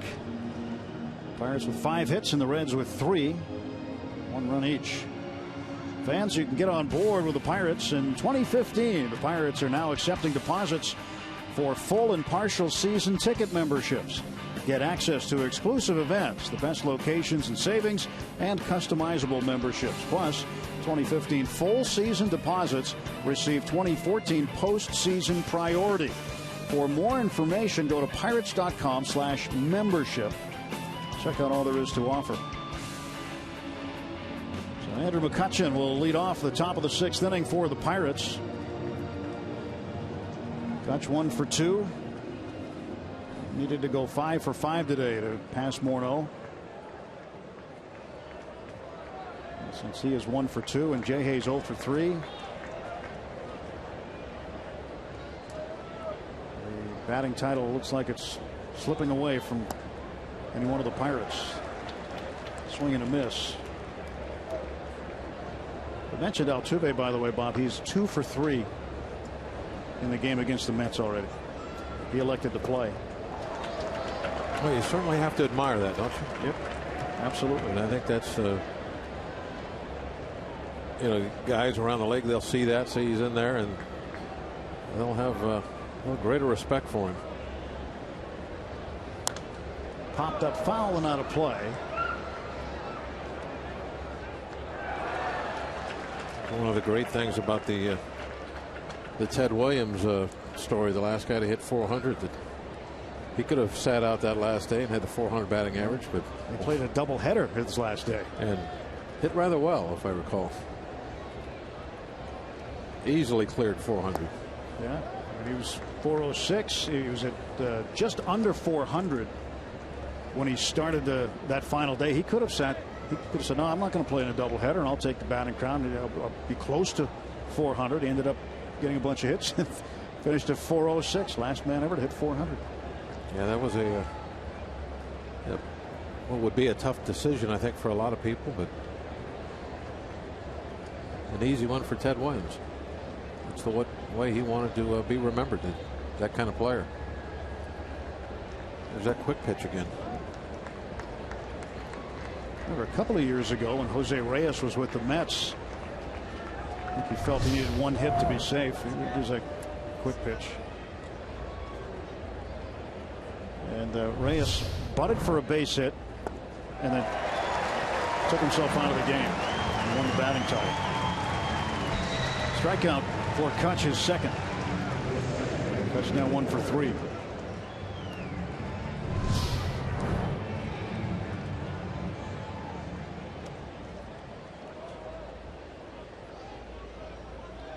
changeup at the bottom. Just fall right out of that. A little bit from lack of velocity, but also the type of spin that's on the ball will make it go down. Well, Neil Walker having himself a good day so far. 2 for 2, solo homer. Cueto tried to throw that fastball by him inside. Couldn't get it in there. Ended up in the stands. And away from it that time for ball 2.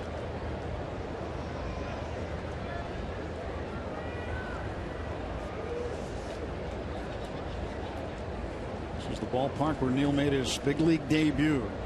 September 1st, 2009.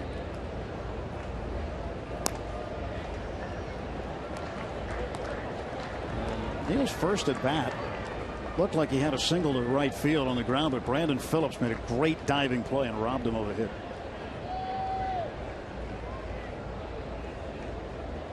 .30. It's 3-1. Walker yesterday had 3 runs batted in. He went 2 for 5, and he had a triple.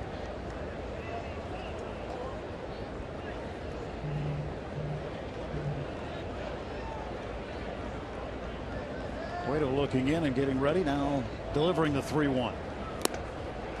Foul tip, and the count is full.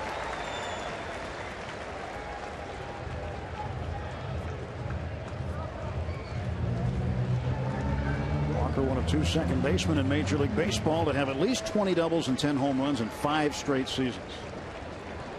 Robinson Cano, the Mariners, the other. Payoff pitch. Pretty good company to Excellent company. be associated with.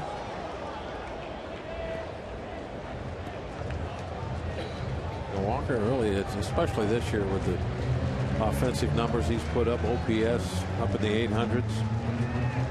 He's established himself as one of the premier second basemen in baseball. He has 14 home runs in his career against the Reds. He's hit more home runs against the Reds than any other opponent. He has 5 of those home runs this year at Great American Ballpark.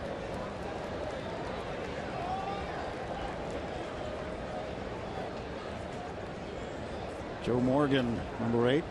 Saw Joe yesterday. Actually, he was here. The all-time great second baseman. 3-2 pitch. Foul off.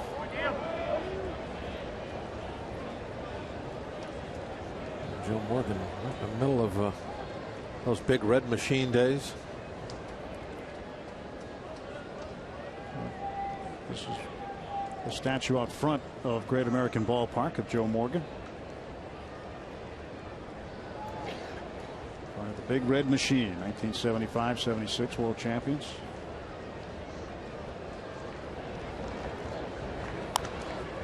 Walker hanging in there, fouls another one off.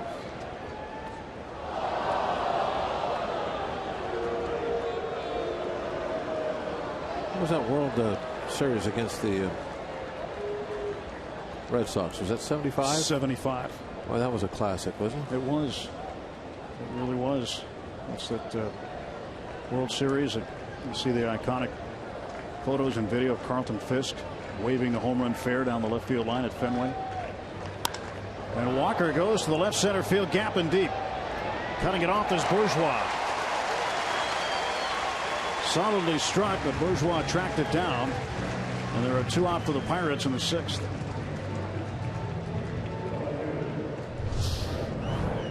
This was the 10th pitch of the at bat, so he worked Cueto for 10 pitches. Cueto fell behind him a little early in that at bat and had to come back and couldn't really pick too much after that. Finally give him something he could hit well. 82 pitches for Cueto right now. This will be his 83rd. And Marte bounces it to third base. Easy hop for Negron. Pirates gone in order in the 6th. To the bottom of the 6th inning we go. It's a 1-1 ball game.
the Pittsburgh Pirates and may not be reproduced or retransmitted in any form. And the accounts and descriptions of this game may not be disseminated without the express written consent of the Pittsburgh Pirates. Visit the official online shop of Major League Baseball at pirates.com/shop for the largest online selection of authentic Major League Baseball postseason gear. Get what the players are wearing straight from the source, pirates.com shop. We move to the bottom half of the 6th inning. Clint Hurdle's Pirates tied with the Reds 1-1. Pirates win here today. They'll wait around and see what the Cardinals do with the Diamondbacks.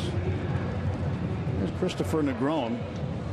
1-2 hitters for the Reds are 3 for 4, 3 singles and a run. The rest of the team 0 for 14 with 9 strikeouts. Production's coming from the top, and Cole wants to shut him down. Delivers ball 1 upstairs.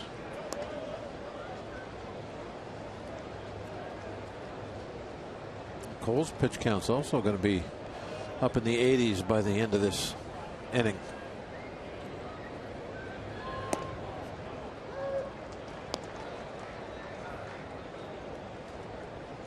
We'll definitely have the pitching duel that we thought we were going to get.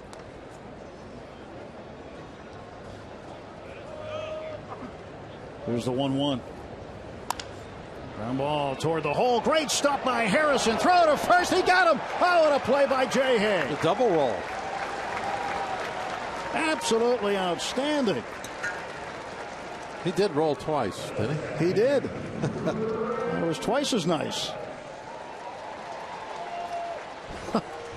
Watch this play. 1, 2. Kind of one roll and a spin. Just the roll and then a spin. Kind of, he did a roll and then kind of spun out of the roll. How did he find home plate? Talk about playing when you're dizzy. After the double spin, you have to be dizzy, huh? That's a full gainer with a twist. I would think so, Bob. I mean, people should have been holding cards up somewhere with numbers on them after that one. Harrison's happy with that. They're probably not surprised. They've probably seen him do that before. That definitely is a play you practice in the backyard.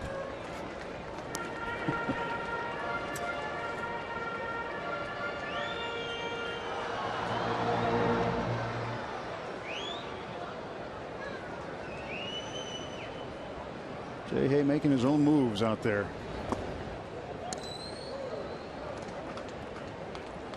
Be a new pre-dinner snack, the Jay Hay roll.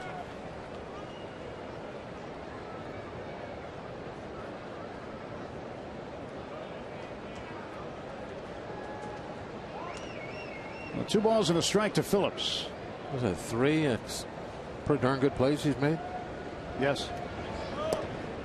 Had the jumper, the scooper, and the roll.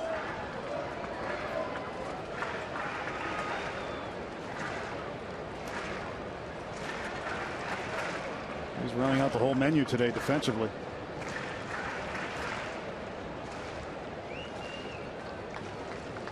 Next play will be the lunge.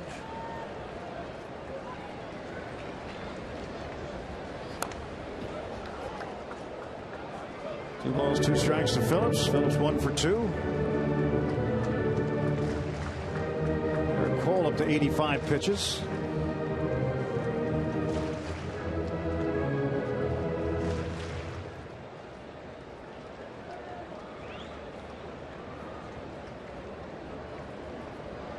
Two ball, 2 strike pitch on the way. Struck him out. Strikeout number 10. And Phillips is in disbelief. And there's been a number of those strikeouts just like that this afternoon, where he starts that slider off inside to the right-hander and has to come back and sit on the corner. That slider spin. Ball starts to come back right on the corner.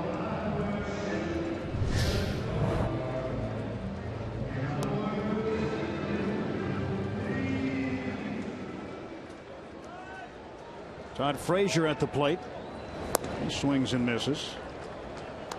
So Cole has tied his season high of 10 strikeouts back on the 10th of April against the Cubs. He's definitely polishing his credentials as the big game pitcher.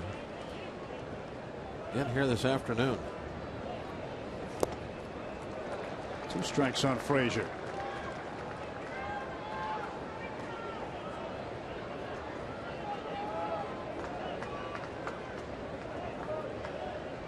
This is the kind of outing we saw against Atlanta, where got off to a bump early and then just settled things down and got on a roll.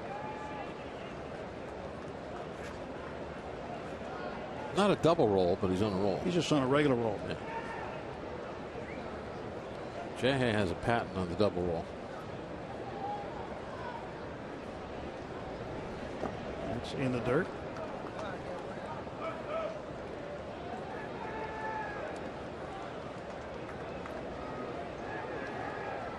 Cole has retired 10 straight. His 3rd career double-digit strikeout game. 2nd of the season. His career high is 12. Set that last year in September against the Padres.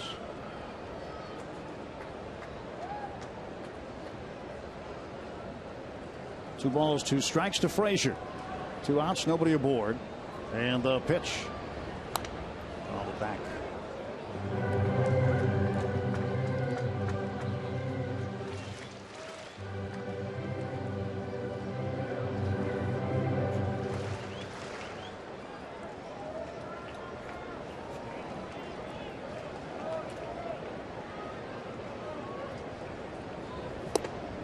Full count to Frazier.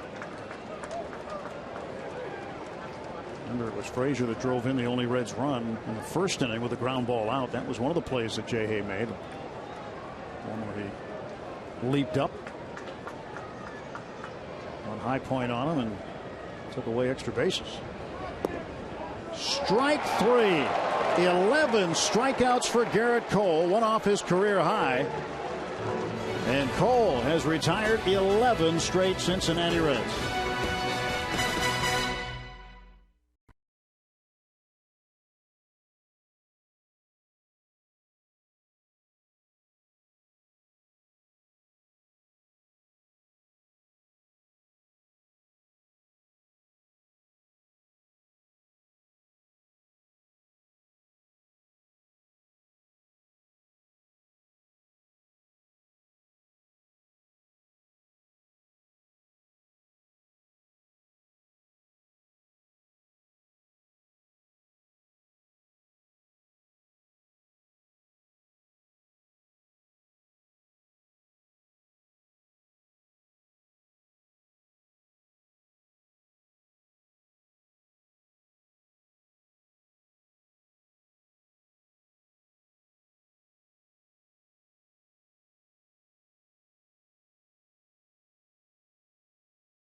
What a way to end it with a base hit, as Derek Jeter will be done after 20 years with the same ball club. Big time numbers. 14 times an All-Star. see another one like him for a long, long time. You might not ever see anybody play 20 years the same team, right? And that's going to be a talk about it, something that's a dinosaur. Just can't happen.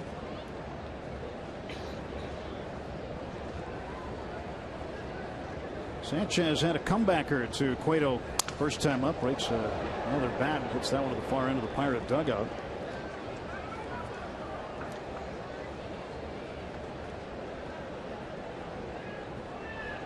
Clint Hurdle has a saying about greatness. He said, in order to be great, you just have to be good for a long time. And he's not a big memorabilia collector, but on his desk at PNC Park, he has a ball personalized to him from Derek Jeter.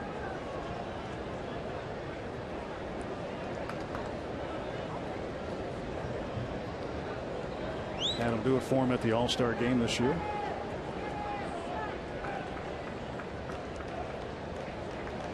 Cueto was there too. 1-2 pitch to Gabby. Inside, 2-2. Or the way that Garrett Cole has pitched, Pirates need to get him some runs. Cueto's pitch count 87 right now. I imagine that Cueto will get to stay out there a lot longer pitch count wise than Cole will. Oh, Bourgeois with a shoot top catch.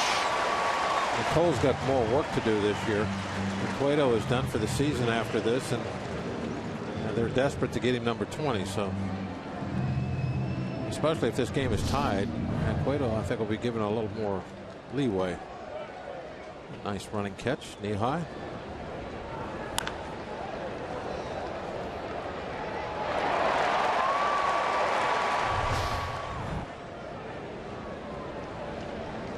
Jordy Mercer swing and a miss. Jordy trying to hit one into the second deck of the bleachers again. Big swing.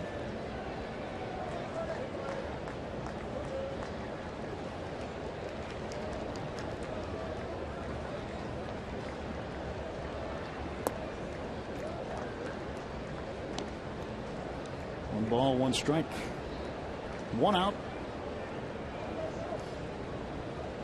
This is our final telecast of the Pirates on Root Sports for 2014. The networks take over for the postseason, but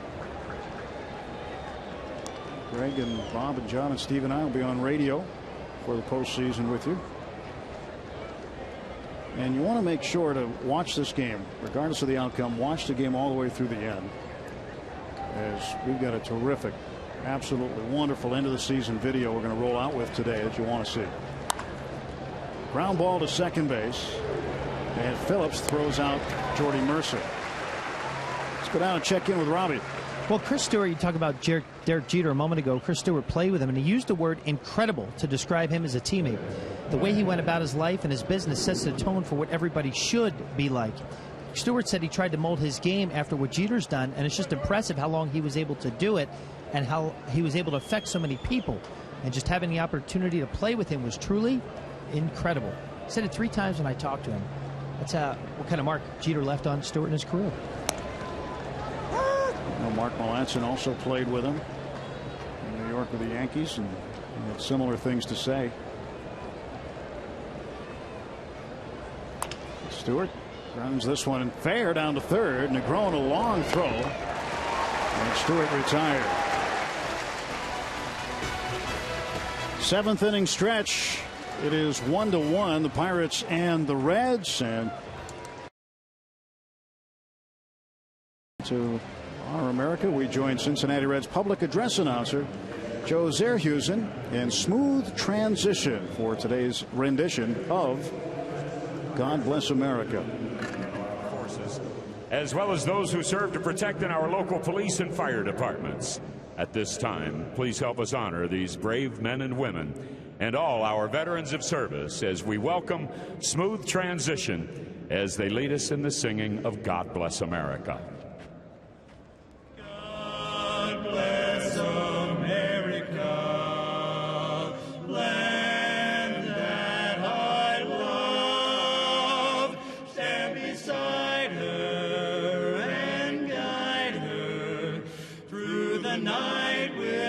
light from above, from the mountains to the prairies, to the oceans, white with foam. God bless America, my home, sweet home. God bless America, my home, sweet home.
Player Paul Konerko calling it quits after 18 seasons. Dodgers, Reds, and the White Sox, a six-time All-Star, 439 career home runs. Part of the 2005 World Series champions and was the American League Championship Series MVP. 279 hitter in his career, honored very well by the Chicago White Sox, and finishes his career today playing at home against Kansas City. And Pete Rose was just shown on the big screen here in left field, and every time they show him here, he gets a standing ovation. And he's standing back.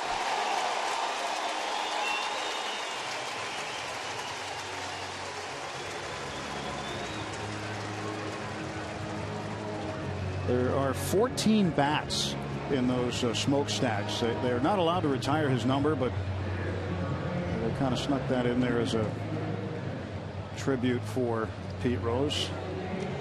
He certainly is well loved here in Cincinnati, and even around baseball. A lot of baseball fans, I think, really respect the way he played the game with that Charlie Hustle attitude, sprinting the first base even on ball 4. He came to beat you.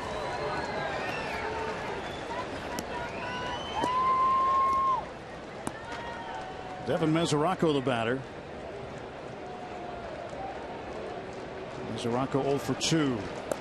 He takes a strike from Cole. 11 strikeouts for Cole. Season high by a Pirate this year is 12. Francisco Liriano struck out 12 Phillies on the 11th of September. 2-1. Pop foul right side. It's twisting toward the seats. Gabby runs out of room.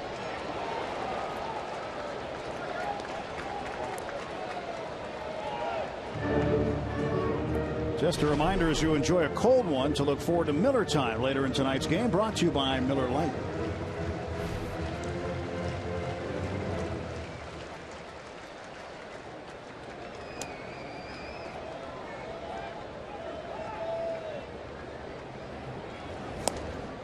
There's strikeout number 12, and that equals the career high for Garrett Cole. He has struck out 3 Reds in a row, all of them looking. And he locks them up with that good stuff. That's 98 miles an hour. If there's just an ever so small shadow of doubt that makes you wait before you pull the trigger, well, that fastball at that velocity is by you. It's too late to do anything about it. And then you just hope you get a call, and he didn't. Jay Bruce has himself a base hit. Bruce went up there first ball swinging. He wasn't going to wait and let Garrett Cole get deep into the count on him again. I think that's another sign where you have somebody that's struggling with the bat. You're afraid of the deep counts. You're afraid of getting the 2 strikes. And that's the difference, I think, with the hitting of the Pirates over these last couple of years, especially this year. They're not afraid of getting deep in a count, getting the 2 strikes anymore, because they have all evolved as hitters. They're much better now. And when you see somebody up there that wants to get that first ball put in play, they're afraid to go deep in a count. Bruce takes off for second. Stewart's throw down is in time to get him. Chris Stewart gunning down Jay Bruce. Put that throw right on the money. Bruce out easy. Stewart's having a pretty darn good day, filling in for Russell Martin. A couple of big hits and a great throw right on the bag.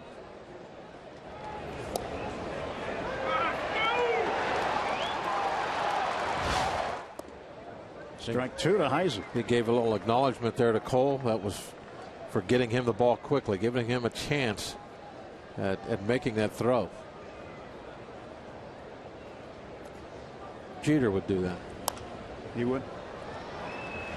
Popped up to Gabby. And Sanchez puts it away. No runs, a hit. That's it. We go to the 8th inning, all even at 1.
Head coach Mike Johnston on a special edition of Inside Penguins Hockey.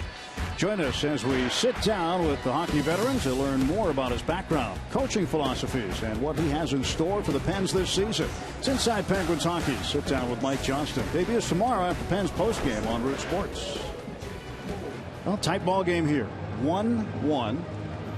Neil Walker's solo home run, the only Pirate run. And the Reds got a run in the first inning on a ground ball out after Negron and Phillips had back-to-back base hits. And Garrett Cole, what a day. 12 strikeouts for him. And he had retired 12 in a row before Jay Bruce got a hit. Andrew Lambeau batting for Cole. So Cole's afternoon is finished. And unless the Pirates can get a run for him here, he'll have a no decision. If they can get a run for him, then he would be the pitcher of record. So he did his job, didn't he? He certainly did. It's only Watson getting loose. Not have asked for anything more.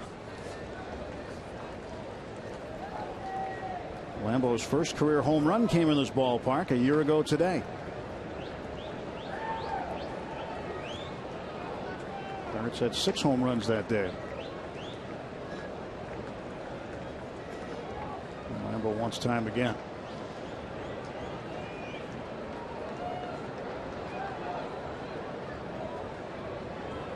Josh Harrison on deck, still looking for a hit today. Out on the Ohio River, the Jolly Roger flies. And Lambeau strikes out.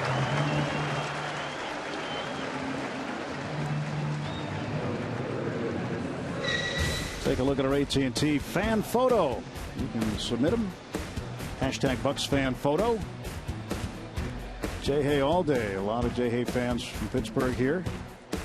Steve, thanks for sending that one in. And the Harrison family. And Jay Hay can get something done here with 1 out. Pitch outside.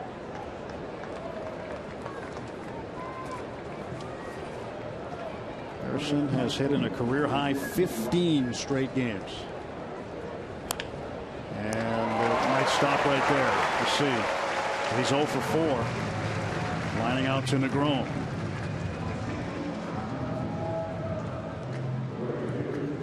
It just wasn't meant to be, maybe.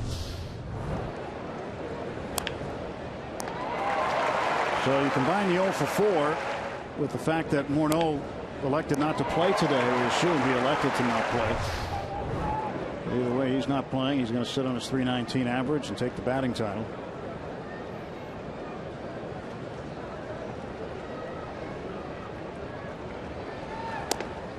Snyder. What if there's a playoff game tomorrow and Harrison goes 5 for 5 or 4 for 4 or 3 for 5 or something like that? Well, I guess not wanting to play today might backfire. This one to the gap. It splits the outfielders. Snyder around first, and he is into second with a double.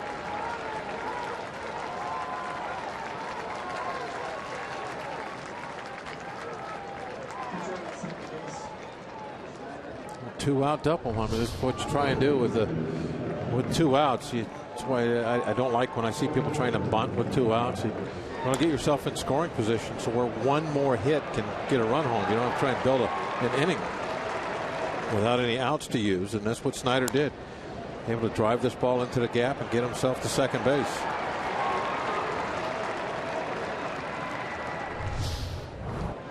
Well, he's done. Polanco out there now. They had a little bit more speed. Polanco out there after Snyder's 15th double. McCutchen trying to get him in. Ball 1 to McCutchen. McCutchen had a single in the first inning. He has struck out twice since.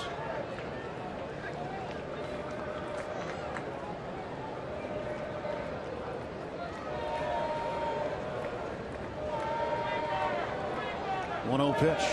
Hits him. Wow. And down to first base, McCutchen will go after he takes off his shin guard. Cueto came up and in on him.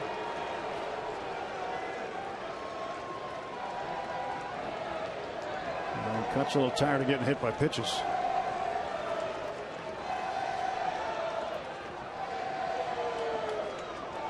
Pirate fans here trying to get the Cueto chant going after that up and in fastball.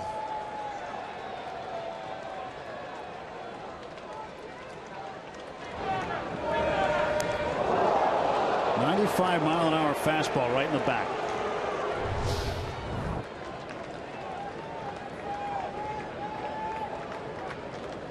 See if Neil Walker can respond with a big hit. He's got 2 hits today, including the home run that tied the game. Not who Cueto wants to see up there right now. The game on the line. This next pitch will be the 104th for Cueto. Polanco at second, McCutchen at first. 1-1, top of the 8th. 2 outs.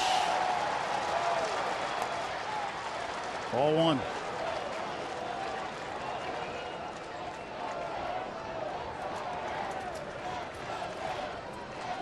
Now, the out that Walker made was a 10-pitch at bat that he ended up hitting the ball hard on. And he is definitely seeing Cueto very well this afternoon.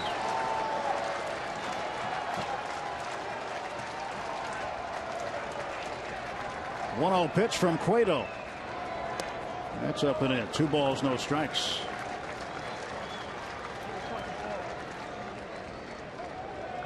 Zarocco will go out and have a word with Cueto briefly. Brian Price, the Reds manager, looks on as he's going to try to let Cueto go a little longer, you'd think. I think you mentioned it earlier, Bob, that he's going to have a longer leash today, being the last game of the season for the Reds, and looking for his 20th win. Yeah, it's not going to be managed in a normal way. It actually become a little bit of a throwback type deal where it's his game. Either win it or lose it.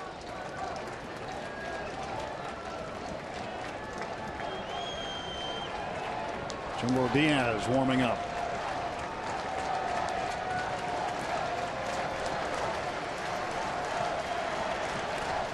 (2-0). A strike at the knees, just barely grazing the outside corner.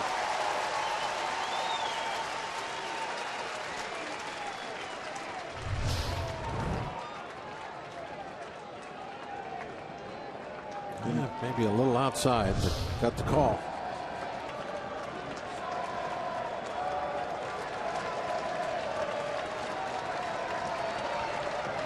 Walker, ground ball right side. Frazier tosses to Cueto.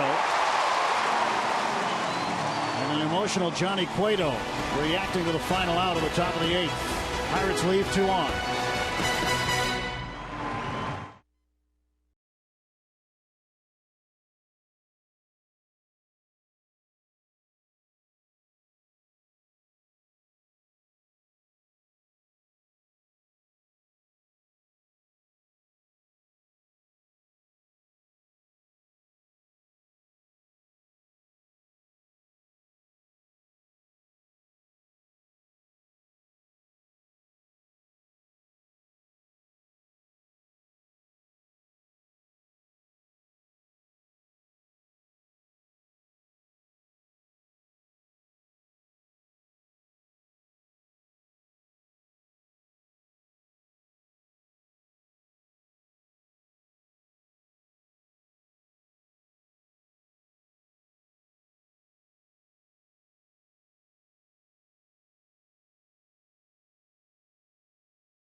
Game, it's Miller time, brought to you by Miller Lite. Garrett Cole, 12 strikeouts, equaling his career high. Dominating the Reds today. Did give up the 1 run in the first inning. That was it. His ERA is lowered from 3.78 to 3.65. Just 4 hits, no walks, and the 12 punch-outs. Highest number of strikeouts for a Pirates starter this year, alongside Francisco Liriano's 12 against the Phillies earlier this month. Garrett Cole will end up with a no decision here today in a 1-1 ball game going to the bottom of the 8th. They gave the Pirates everything they could ask for, and now it's been handed over to the bullpen. Polanco out in right field. And the batter is Jason Bourgeois, the left fielder. He delivers ball 1 outside. 78th appearance for Watson, 10-1. Terrific record for Watson.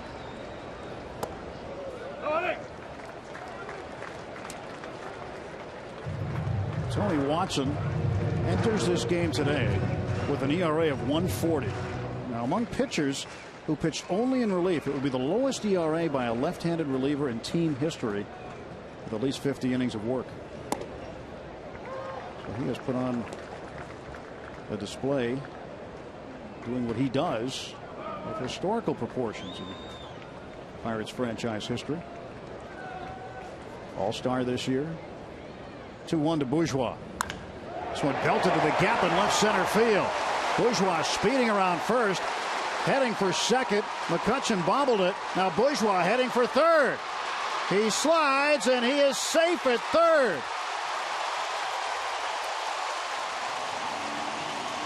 McCutchen had trouble with it deep in the gap, and Bourgeois saw it and kept going around second base. Got in with a head-first slide. Clint Hurdle wants to come out and visit with third base umpire Jim Joyce. Yeah, Harrison called him out, I think. So Harrison, he thinks he got him.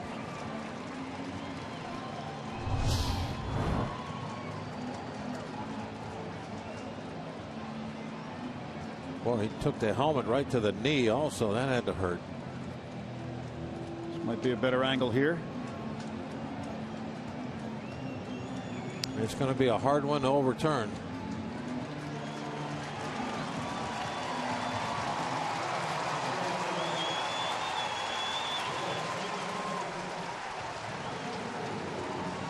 Oh, it was a great relay throw right there on the money.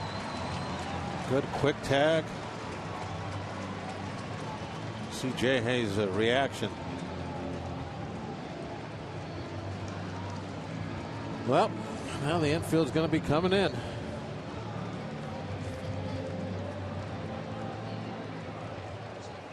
A leadoff triple for Jason Bourgeois, making his first start in this series. Zach Cozart, the shortstop, up. That's low for a ball.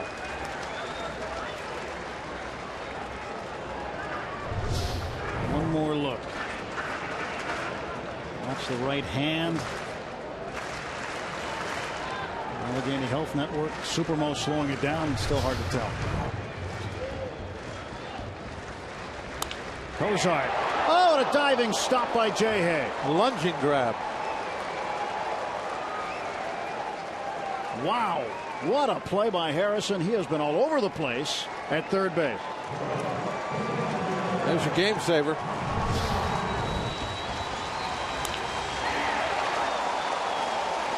Might turn out to be just that.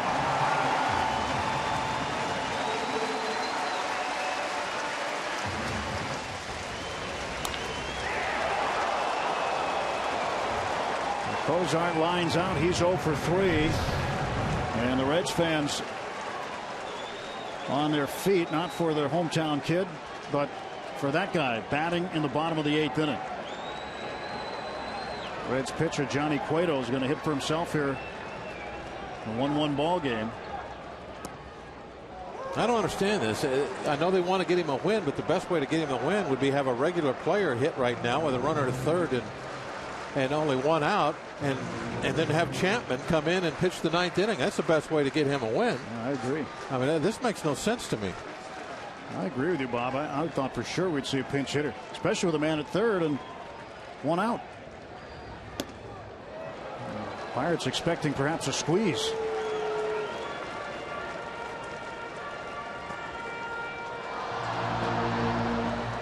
It's 1-1 to Johnny Cueto.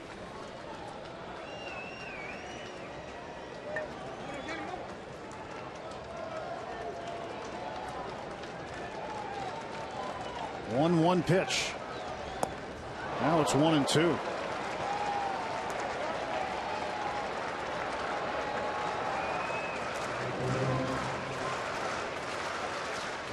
So Tony Watson's got a chance at an out here.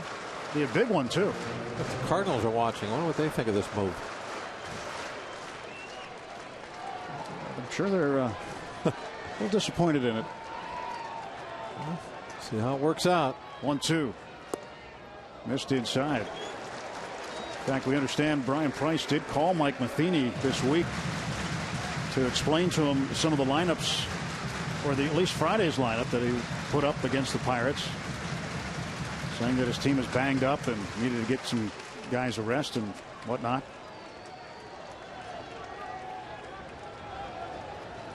Here comes the 2-2 pitch to Cueto.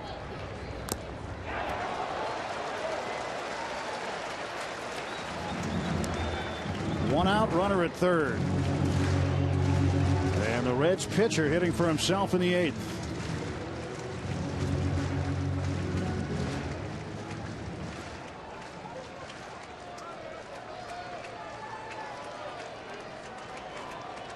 Cueto's got 107 pitches. He'll come out and pitch the 9th, we presume. 2-2. He's inside. And now the count is full to Cueto, 3-2.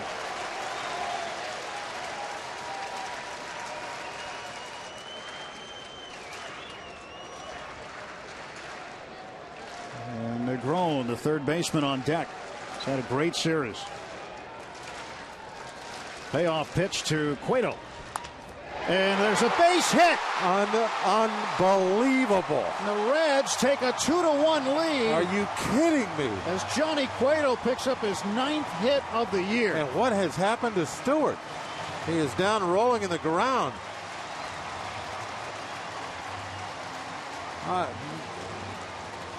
Unreal.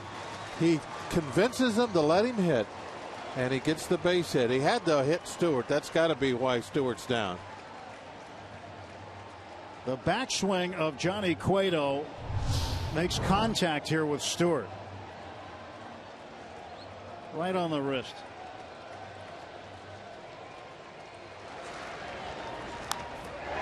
How did that happen? Fought him to 3-2 and then got the hit.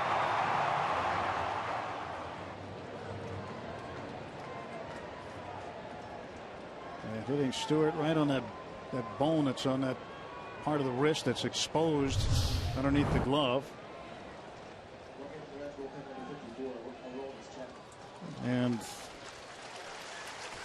Cueto checking on Stewart.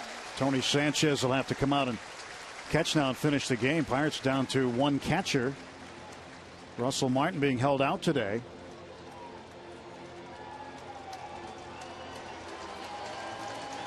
So this is unreal for Johnny Cueto. I am lost for words. I couldn't believe that they let him go up there and hit.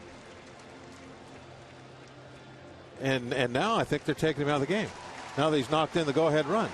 That's incredible. It is totally amazing. Now they're going to bring in Chapman to pitch 9th. I mean, what a story, huh? Let him go out to try and win his own, to try and knock in the run to win his own 20th game. Well, it's the hunch of all hunches if Brian Price was playing a hunch. Ban the DH. Man. As you said, the move makes no sense. It makes no sense at all, but it worked out for the Reds. Yeah, I guess sometimes you just got to go with your heart. The Reds did, and it paid off. So Tony Sanchez comes in to catch, and Norman Rodriguez will come off the Reds bench and run for Johnny Cueto.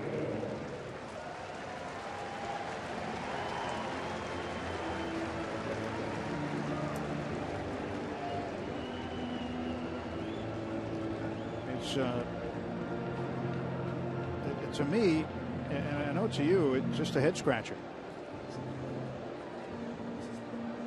Yeah, I was very surprised they went that way, but as I said, it didn't make any sense to me.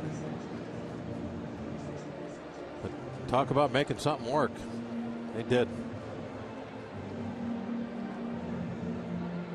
Pitch and change. Justin Wilson coming on for the Pirates.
Bottom of the 8th inning, as Tony Watson gives up a 3-2 single to the pitcher Johnny Cueto, with Bourgeois at third base. And Cueto now in line for his 20th win. Justin Wilson coming out to take over for Watson. Justin will be game number 70 of the year.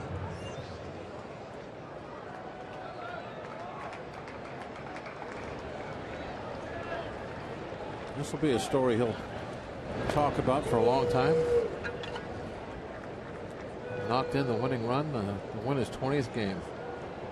If the score stands up, still some work to be done. But if that backfired, if that didn't work out for Brian Price, he'd certainly have some questions to answer. How many more innings was he going to line and pitch? What do you have, like 110 pitches? 107. McCrone drills this one. And the Reds now lead it 4-1. Christopher Negron with his 6th home run, his 3rd hit of the afternoon. Wow, he's setting a record getting around the bases.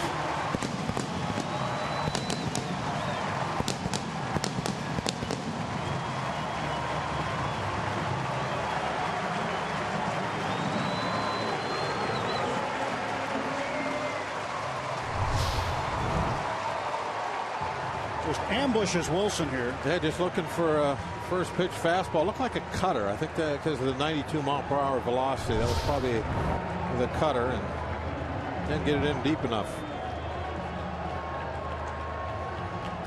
A good thing they pinch ran for Cueto. Yeah, Negron would have passed Cueto. See how fast he ran around the bases? That's got to be the quickest of the year.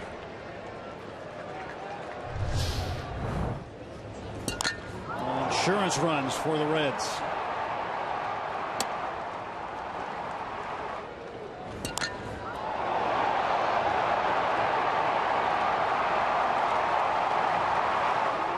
Cueto finishing what is a career year for him.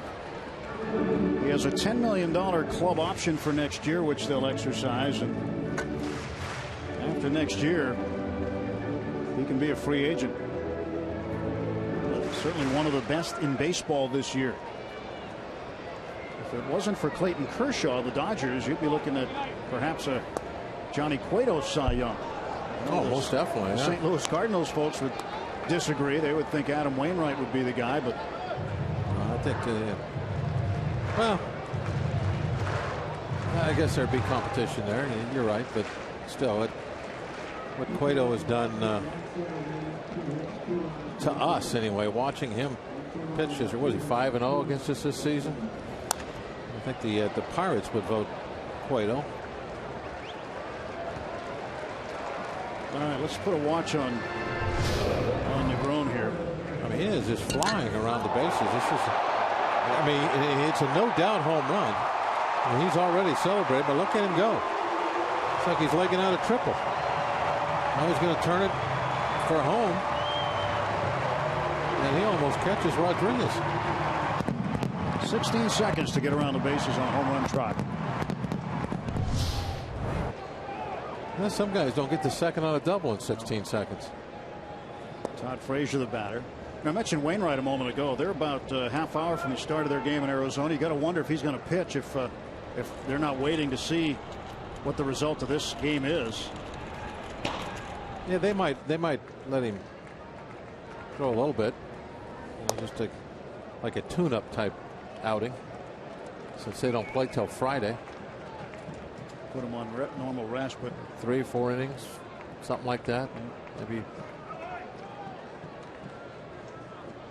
Johnny Cueto looking at win number 20. Adam Wainwright, by the way, could be the first Cardinal since Dizzy Dean in 1934 to win 6 September starts if he can get a win over the Diamondbacks later. Good company there, Dizzy Dean. 2-1. And Frazier takes a hack at it, misses. 2 balls, 2 strikes. Marte will lead off in the top of the 9th inning. And Marte, Sanchez, and Mercer, the scheduled hitters for the Pirates. And number 162. Pirates are going to need some quick offense in the ninth if they want to force a game number 163, or at least have a chance to. Tony Watson giving up the run. He's on the hook. He entered the game with an 18 1/3 inning scoreless streak, third longest active streak in the National League, behind Adam Wainwright. There's a 21 inning scoreless streak going.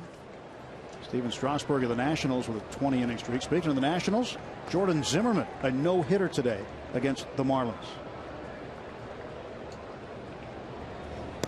The pitch is up high and ball 4 to Frazier. So the playoff bound Nats, the champs of the National League East, get a no hitter to send them into the postseason from Jordan Zimmerman.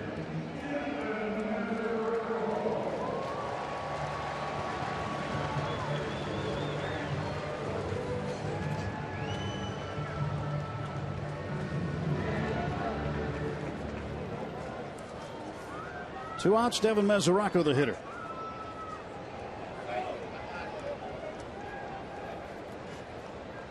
Johnny Cueto, ERA 2.29 coming in.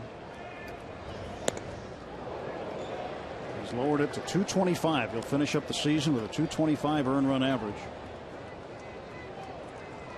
Second best in the National League behind Kershaw.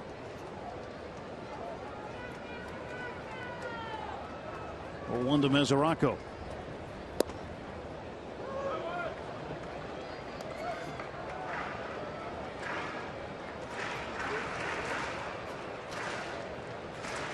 Well, the Reds will look back at this bottom of the eighth differently than the Pirates for sure, but they will remember the decision by Brian Price to let Cueto hit.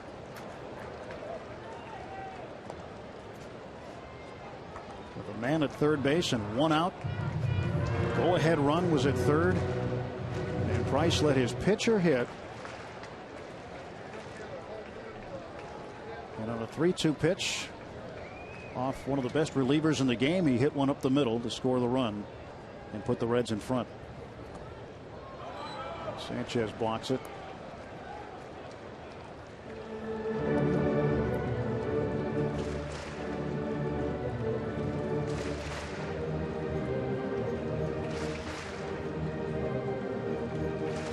Frazier without a hit today, but he did drive in the game's first run with a ground ball out in the first inning. Mesoraco struck out 3 times. Cole got him all 3 times.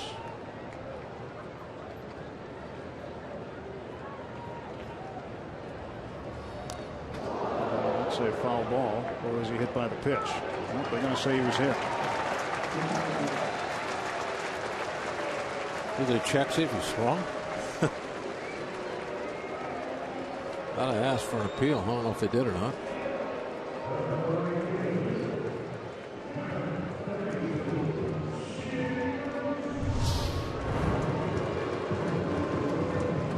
He didn't swing at all. Not even close. Just started the bat, was able to stop it, got hit.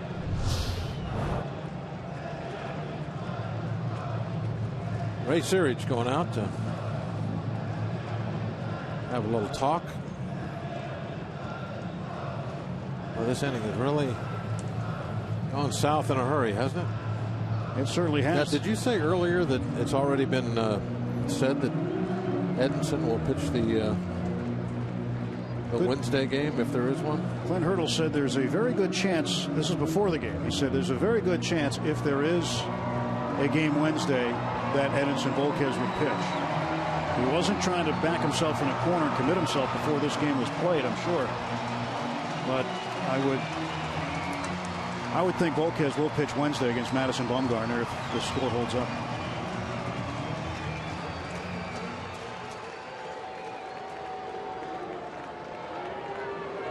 Russell Martin will more than likely be rested up. Hopefully enough by Wednesday to go. Hope that leg heals. Jay Bruce, ground ball to Neil Walker out in right field.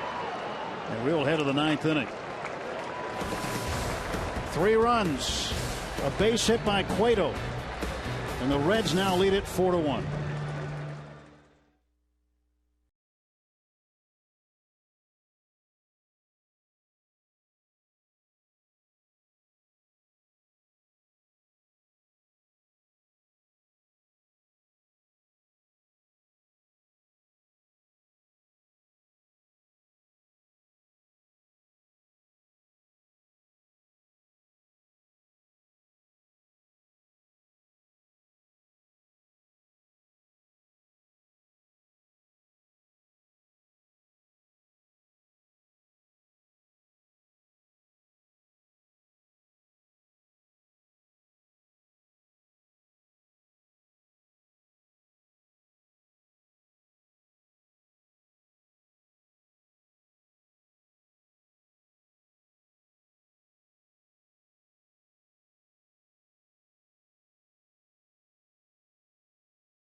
of the Buccos. Last wraps for the Pirates here. If you want to bring a member of the Pirates team to your next event, schedule the Pirate Parrot at your next community event, birthday party, or parade. The sky's the limit on the amount of fun the Pirate Parrot can bring. Go to pirates.com/Pirate Parrot and book the Parrot for your next event.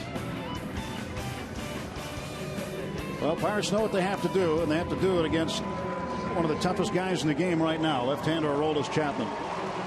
And he really was impressive the other night.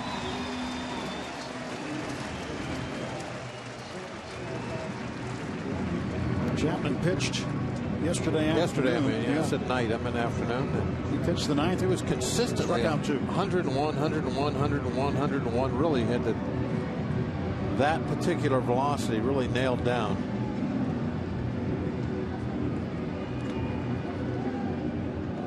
So Chapman will face Marte, Gabby Sanchez, and Jordy Mercer.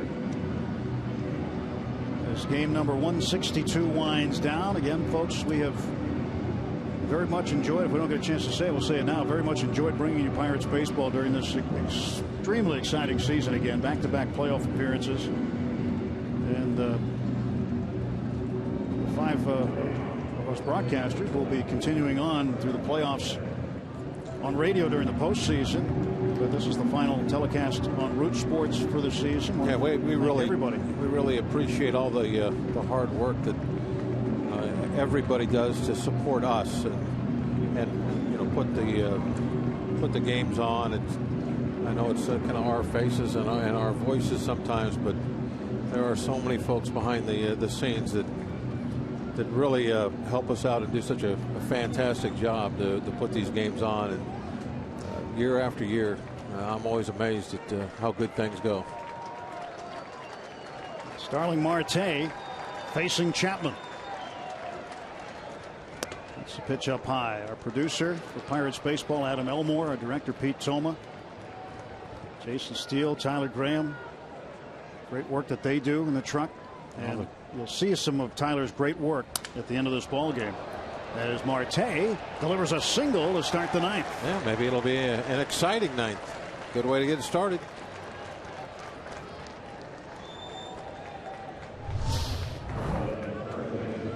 Didn't sound too good coming off the bat. I think the bat broke, but doesn't make any difference. That's a hit. Now you can hear it.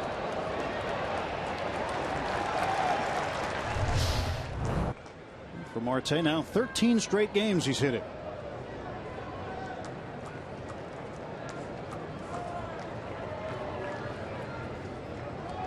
Here's the pitch to Sanchez.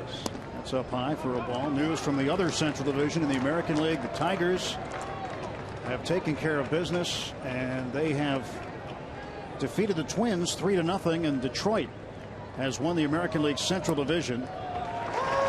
Kansas City will be a wild card team. They're trailing for the White Sox midway through that game 4-2. So the result of that one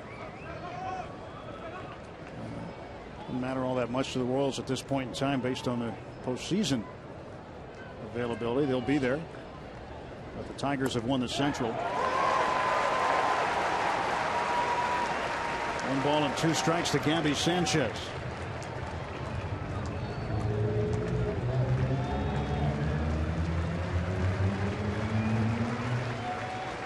.230 average for Gabby.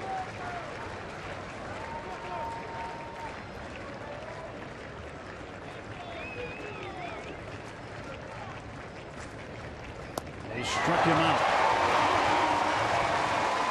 A couple of sliders, then go after Gabby with the heater. So Chapman strikes out Sanchez. 1 out for the Pirates in the ninth. 89 mile an hour. That's off speed for Chapman. Some guys, that's their best fastball.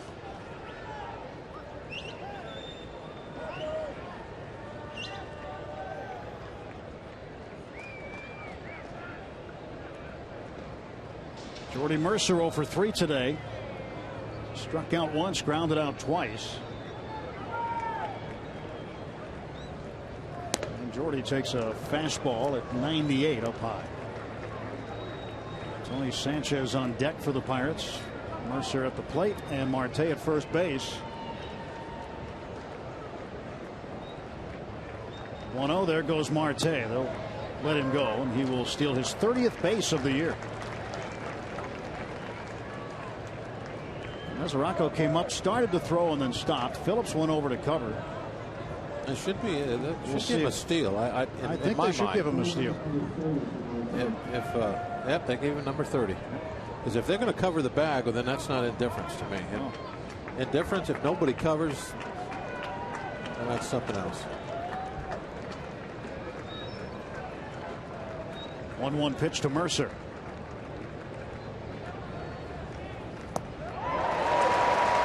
Might have been sitting on fastball, didn't get it. Well, you have to with this guy. I mean, he throws from anywhere from like 97 to 104. So you better be able to hit the fastball. You better be ready to hit the fastball. And that makes that slider tough to adjust to. 1-2 to Mercer. Chapman delivers. And Jordy fouls it back. Got a piece of it.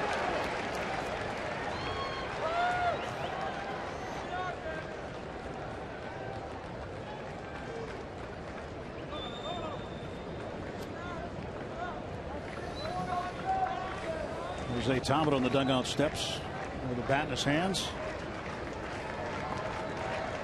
If he pinch hits anywhere, there's a chance. 1-2 pitch. Gets behind Mesoraco, and down to third base goes Marte.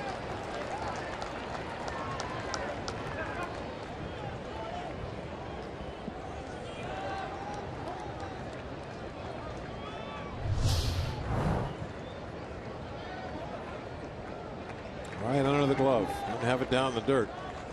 They're going to score at a wild pitch.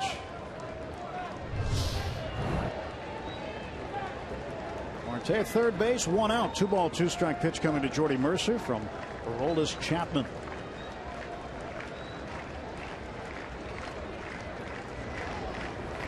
And Jordy is out on strikes. Now Jordy might have been guilty of thinking slider there. We just talked about that. If you are, if there's a little thought of slider in your mind, you can't pull the trigger on 100 mile an hour. And you can see it was pretty much right down the middle of the plate. Had a real good chunk of the strike zone, and when you're throwing that hard, it's just going to lock you up if you don't swing immediately. Johnny Cueto, and out away from win number 20 for him. Chapman trying to save it. It'll be his 36th if he can get Tony Sanchez up. 1 out remaining in the regular season for the Pirates. And Sanchez takes a strike.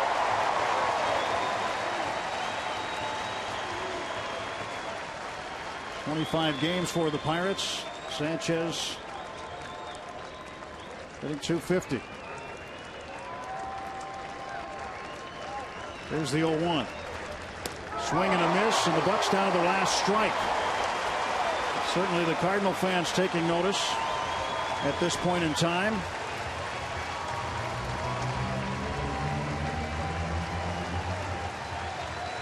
Nothing in 2. 2 down, top of the 9th. 4-1. Reds with the lead, and Aroldis Chapman facing Tony Sanchez. Here comes the 0-2. 1 ball, 2 strikes.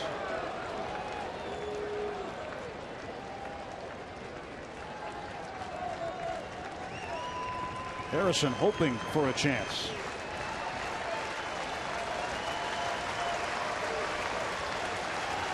One-two from Chapman. Fouled off.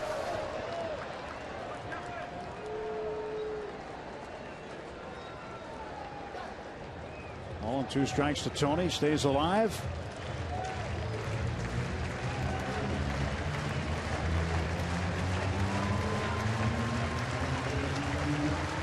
Well, the Reds did not have the type of season they wanted to have, especially in the second half. They'll only, if they can win here, come up with 25 wins in the second half, which ties a franchise worst for wins in the second half of the season. The 1-2 to Tony. And we'll see you Wednesday night at PNC Park for the wild card game against the Giants. Cardinals are the Central champs. Johnny Cueto gets win number 20 and a 4-1 Cincinnati victory here this afternoon. Well, it was the style of game that we knew we were going to get with the two starters that were involved, and they didn't disappoint. Cueto and Cole were at their best this afternoon, and it was a classic pitcher's duel, and it was decided by the bullpen. First 20-game winner since 1988 here in Cincinnati. Johnny Cueto, a 4-1 final score. Cincinnati wins it. As the regular season comes to a close for the Bucs, and before we get ready for Bucktober, we want to take a moment to thank all the people who make our Root Sports broadcasts possible, those behind the scenes, without whom we wouldn't be able to bring you the great sights and sounds of Pirates baseball. And for Bob Walk, Greg Brown, Steve Blass, John Wehner, and Robbie Ince-Mikowski, I'm Tim Neverett, sincerely thanking you for watching all season long. Pirates postgame is still coming up next, so stay tuned for that. But first, we celebrate the 2014 Pirates with the best moments of the year, edited together by our AD Tyler Graham. Oh, what a year it has been.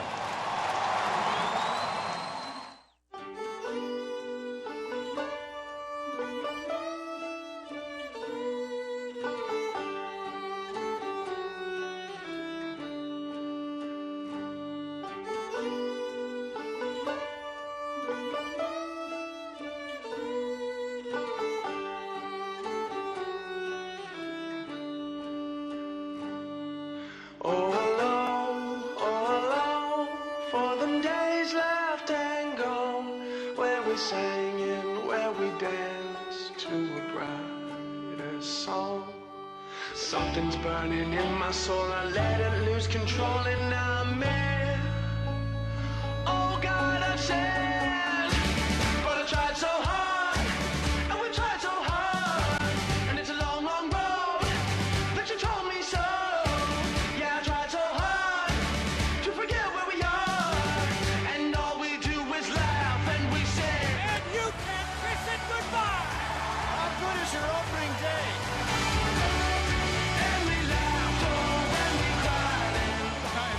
It's unbelievable. That's walk-off time, baby. That's going to clear the deck in a big way. It's a bomb. And we laughed, oh, and we cried. He could not possibly have done that. The legend continues.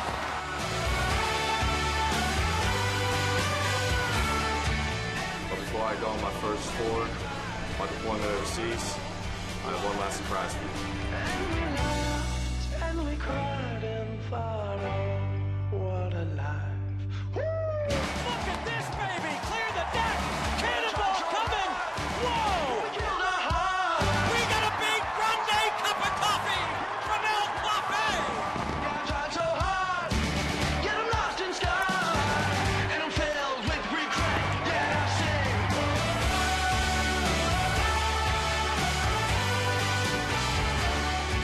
An inside the park home run. There's one. There's two. Triple play. You don't see this every day, folks. Russell Martin is homered. Holy smokes.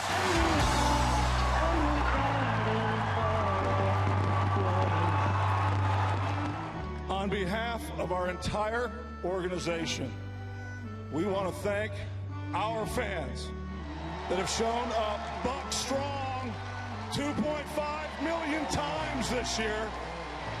There's no place like home for the Pirates. And thank you very much. It's an honor to be your manager.